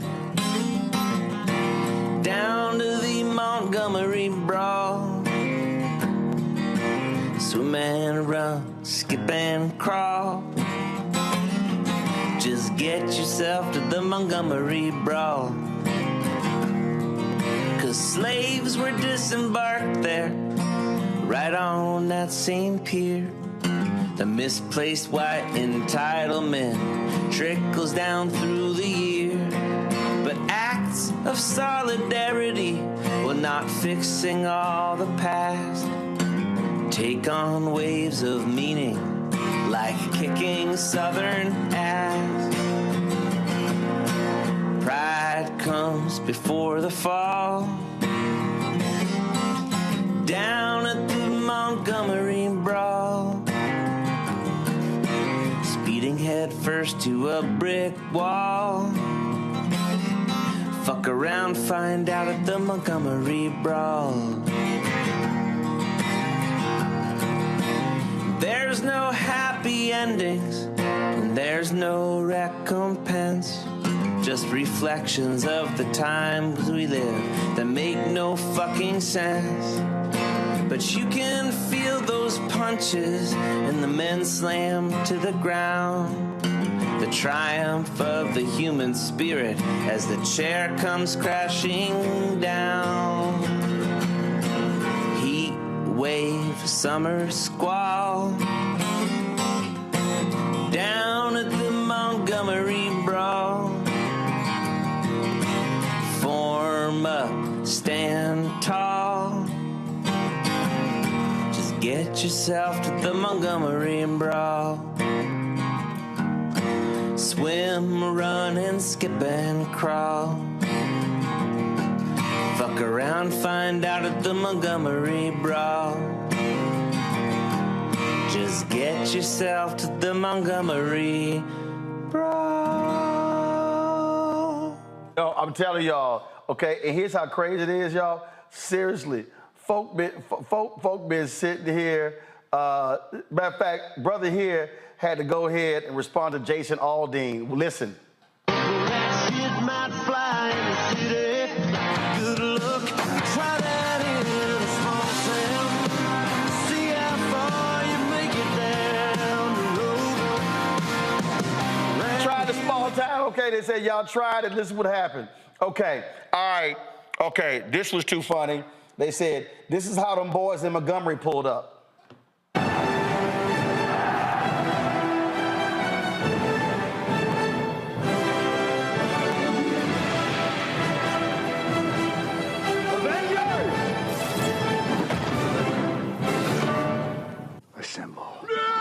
I told y'all.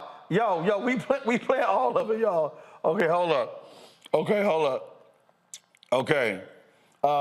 This is a great tweet. Black Twitter watching the Montgomery Brawl. Go. I'm rooting for everybody black. I am. Betting on black tonight. I'm rooting for everybody black. All right, let's see here. I got a couple more. Okay, this is how stupid it is, y'all. People are literally texting me saying, play this one. Okay, hold up. I got to find... let me do this here, okay, because there were some comments made. So, Stephen Reed is the mayor. Do y'all have the mayor's statement? Y'all have it in the control room? Okay, pull it up, please.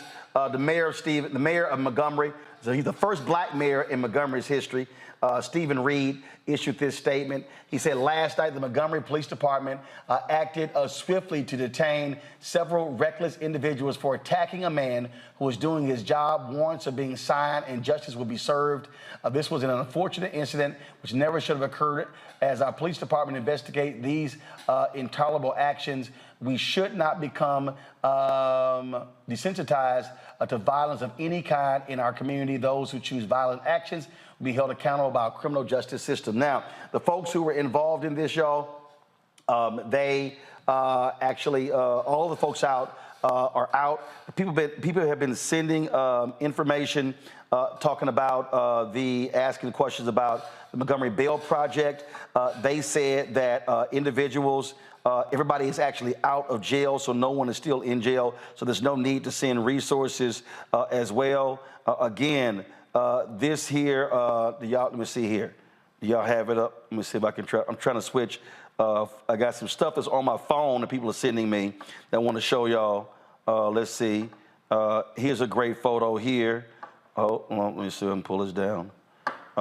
Folks literally took the photo, took this here. Why this brother here get this photo of the chair, the image of Malcolm X holding an AK-47 by the window.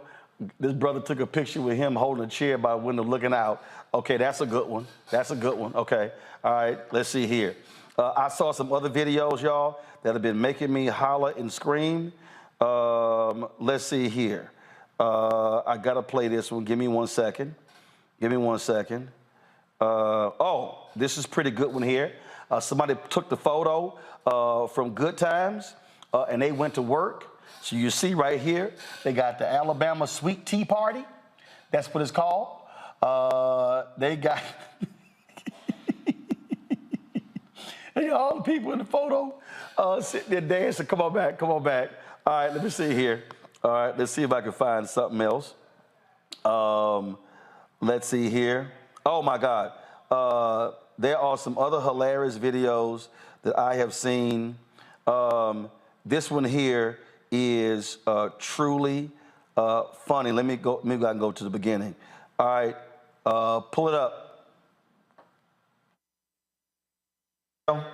Alabama Brawl? Honey, is it because I am an Alabamian or is it because I own a watercraft myself? Here's the deal. Y'all got what y'all deserve. Did you really think think you was gonna put your hands on somebody that was out there doing their damn job, not just to keep you safe, but to keep everybody safe at that dock? Here's the problem: people get out there and start drinking out there on the water and come back and they done got big and bad. All right, but you met the wrong one that day, honey. You met the wrong one that day because there was people in places that needed to be put, and they got put in their place. You get up in my face, I can't guarantee what's gonna happen to you neither. Now, I don't condone violence, but that right there, y'all got a show put on y'all, and that's y'all's damn fault. Don't get up in nobody's damn face acting like you're gonna tell somebody what you're gonna do on his damn dock. All right, that's what's wrong with y'all. Y'all get out there in the water and you act crazy, and come back and got dealt with. Did y'all see that one man's Crocs? Lord, it looked like his Crocs got his ass whipped. Oh, well, I don't know why everybody wants me to talk about this Alabama Brawl. Oh, yeah, I'm petty. Okay, all right, let's see here. I'm real petty. I got the what? Oh, yeah, y'all saw the photo? My man had some Crocs. They beat the Crocs off his ass. Look at this here. Lord have mercy. Y'all, they beat the Crocs off of his ass. That is hilarious. All right, check this out. I just got this text message right here. Go to my iPad. It says, "Oh, I'm ready. Just check the garage." And they got a chair hanging in the garage. Somebody worked with a company. They sent me that. They said one of their co-workers sent that to them. All right, hold up. I got another video. All right, Jamal Bryant posted this one. I hollered when I saw this one. Because you know people got all the videos. Check this out. Go. Audio, come on.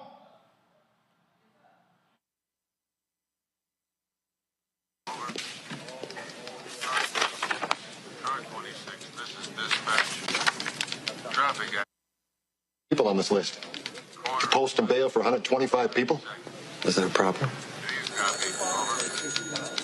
Just a minute.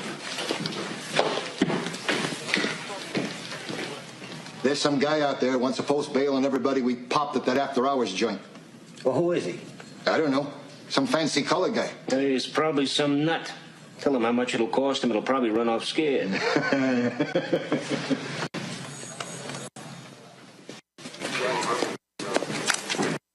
Okay, let's see. 125. Class A misdemeanor will be about 500. 75.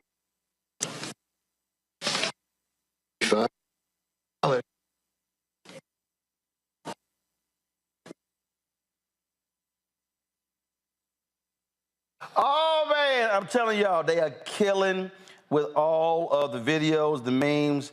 Let's see here. There's another video that I saw that I thought was hilarious.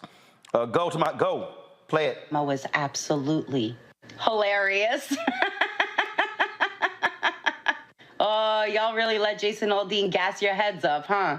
That was your first mistake. You don't take fighting tips from a fake cowboy who wears bedazzled skinny jeans. I love to see it. You know those idiots were on the boat all day listening to that song on repeat. I can't wait, Bubba, till they try that in a small town. We'll show them. I've never seen a song taken away from a group of people so quickly in my life. You had a month. You had a good run. Oh, and I already know what the comments are going to say in this video. How could you celebrate violence? Both sides were wrong. You're causing a divide. Why can't we all just get along? Do you know why there's so much glee and happiness and celebration after this brawl? Because the scenario never ends this way. And we've seen that one too many times, where a group of angry white men go to attack an innocent black man. And in this case, an innocent black man who was just trying to do his fucking job. This isn't how the story usually ends. And that deserves to be celebrated. So you think about that before you say some shit like that. And understand why people are happy and people are celebrating. So, Mr. Aldean, it's time to whip out your notebook and pencil and write a new anthem. Anyways, bye. What happened in Montgomery? Telling y'all, we didn't have that particular angle. Remember when the white woman who's in the red dress, She came in there like swinging, and the brother, they kind of started like, nah, I ain't about to sit here and hit this woman. But then the sister was like, don't worry about it, bro. We got this here. So let me go ahead and pull that clip up, all right? Play.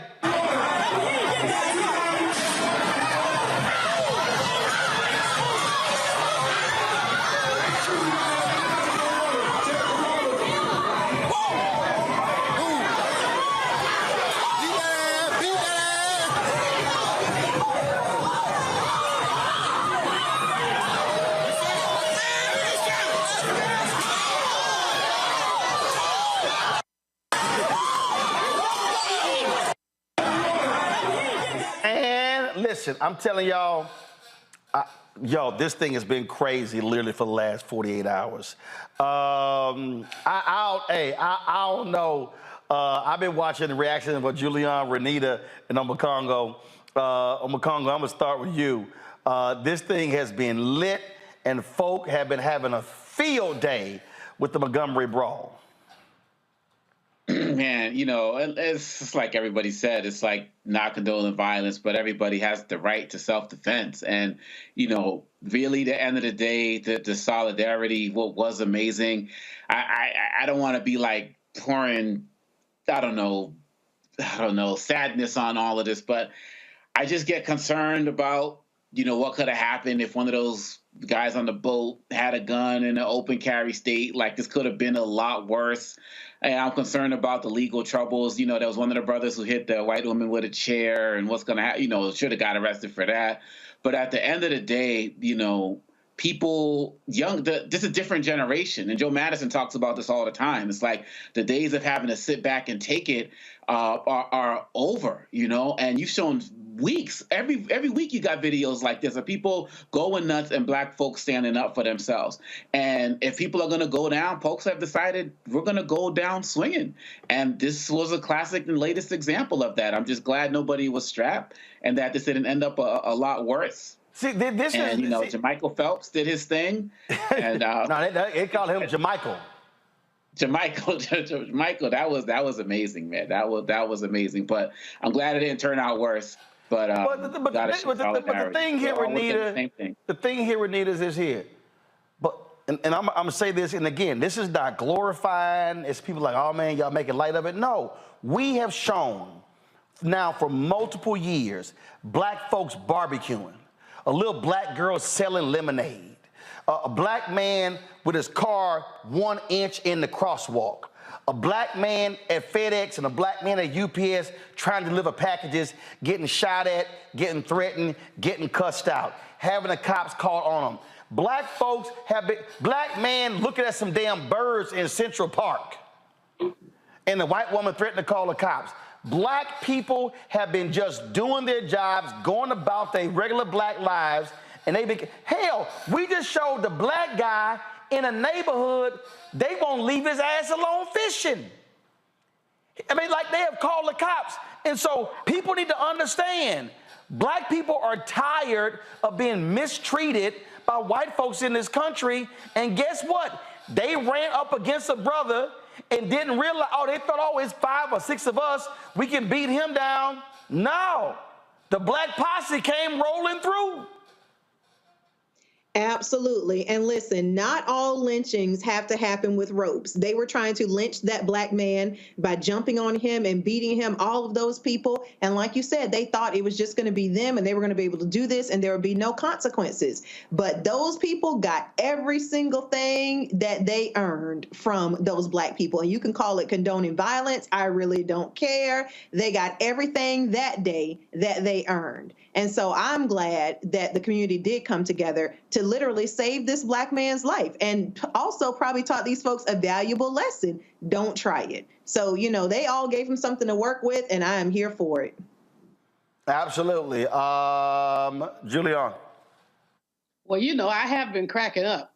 But anyway, right on to the black people who came together. Shame on those crazy white boys who, as the girl said, they had clearly been drinking.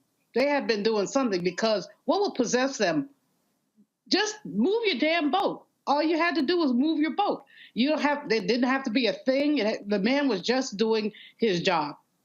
Black folks have had enough. Lots of black folks are standing up. And it felt good to watch, Roland. I have to tell you, I'm not condoning violence. Well, whatever. But it felt good to watch Black folks coming together and fighting back. And basically, that young brother who swam across the thing, you know, get him on the show. Let's hear from him. Let's hear from some of these folks who are there. And right on to the sisters. I mean, that brother showed enormous restraint in not clocking the you-know-what out of that white woman, the red dress on. But the sisters had that. He was trying to be chivalrous. I don't know why. But the sisters had that. And when I saw that sister kicking, again, I'm not applauding violence much. Bottom line is, they came to that man's defense. And I've seen other videos where white folks have been attacked, football games, drunk folks, and folks came to their defense. That's what this was. And if they did not come to his defense, they were going to beat the hell out of that brother. But I got to play one more video. I got to play one more. Here y'all go. Hello, ladies and gentlemen. It's your boy, King J. Wells. Today, I want to teach you one of the moves that I saw in the fight video. The key to having the best chair smack is leverage. Hands here, grip here, and then it's more like a, you know how, like what is called ring around the rosy? You just want to come up to here, then back up to here. So we're going to try it again in slow motion. Here. Matter of fact, let's watch the video. Let's see how he did it. Okay, so no, it was more like a this. Then you pop a bitch. So it's like, let's do it fast. You ready? Let's do it fast again. You ready? You see my foot? You see, the main thing is the grip in the feet, hands. What you say, bitch? Yeah. So there you go. I told y'all I'm petty. All right, okay. Let me find this other one that I saw. Oh, man, where is it? Oh, damn, this is a good one. I just got my open carry license. Come on.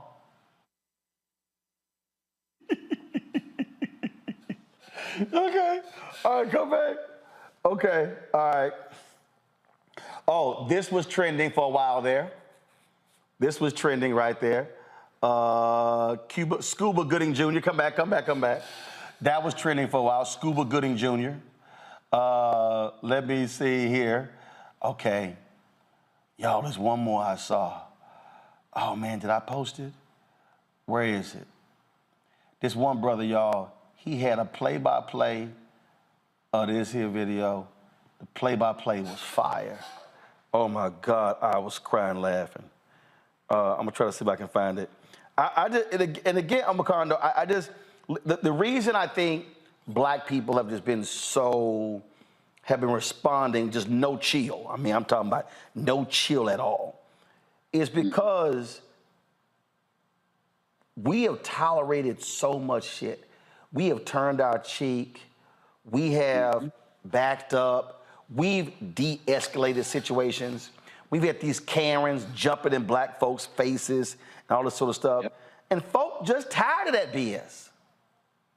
Absolutely. And to be quite honest, we are going to see more of it. I mean, everything that's going on in the political space and the like. And, you know, some of these guys actually think they've been deputized by the police or something. And so they feel emboldened to just put their hands on us, and they're not even strapped. They just feel so emboldened to black bodies that they can do that. This man is an employee. And like we all said, what would have happened if people didn't jump in? I mean, they could have beat him up so badly, he could have fell into the water and drowned. And this is happening everywhere, every single place we go. People who are not even law enforcement, it's like they've been emboldened watching those videos with the police and so on and so forth to feel that they can do anything to us anytime, anywhere. And too many of us are saying enough. I can't think of any black person I know who would not have intervened in that situation, because we're just tired of it. And people have been watching a lot of these videos from, you know, like the 60s and stuff, where so many of our people had to take it, and they think that that's just going to repeat itself. And that it just ain't real anymore. I mean, absolutely, Renita. And but let me also remind people, while a lot of folks have been commenting, this is the same state as we speak that's trying to keep a black second congressional district out of black folks' hands as well. So we ain't just catching hands on the river, we catching hands in the legislature. Right. And you know what? I bet the part where you mentioned about how this is the first black mayor of Montgomery, I bet you that had something to do with tensions probably rising in the area. And it's the white lash that we Donald always... Trump was there Saturday night. Right, exactly. And it's the white lash that we always talk about. First black mayor of Montgomery, come on. Like, we know what that means. And so at the end of tonight, there's a candidates forum. At the end of the day, all that happened is Jason Aldean let these Jim Crow relic throwbacks get mollywopped. He walked them right into getting mollywopped. That's what happened. Julian. I love it. I mean, the mayor is a relatively young brother. He's very good. I've met him a couple of times. He's really on the ball. So he managed to put out a nice statement that just basically said no room for violence. But, you know, the statements have been powerful on these videos you're showing, the things that people have to say, the lessons about how to use a chair as a weapon. Black folks have had enough. They really have had enough. And I've seen too many older black people, my mom, my grandmother, swallow in the face of this kind of ignorance, swallow it. I remember my grandmother once, this woman made her move her car. And I was like, Grandma Rose, it was like maybe 67. I was like, oh, hell no, Grandma Rose, don't move your car. But she, rather than get into it with the white woman, she moved her car. And, you know, I had a can of you-know-what, but I was a kid. But in any case, I've seen too many black people have to swallow. What these folks are saying is we're not swallowing the spit anymore. We're not swallowing it. And good for them, good for the community for coming together. Just it feels good to watch. It just really feels good to say this time we stood up. Absolutely. And it is great that happened. And just so folks know, this is only so fitting. And maybe I will end the show with this one, which I think is a great. I think this is probably the most appropriate way to end the show by showing you this important historical fact that the person who patented the folding chair was a black man. Nathaniel Alexander from Lynchburg, Virginia, patented the folding chair. According to his patent, Nathaniel Alexander designed his chair to be used in schools, churches, and other auditoriums. His design included a bookrest that was usable for the person sitting in the seat behind. It was ideal for church or choir use. Below, you can view the patent drawing of Nathaniel Alexander's folding chair. And we now know, Nathaniel, as you are an ancestor, your chair has been used to whoop ass on the riverboat, on the docks, where black slaves were sold in Montgomery, Alabama. Some stuff just come full circle.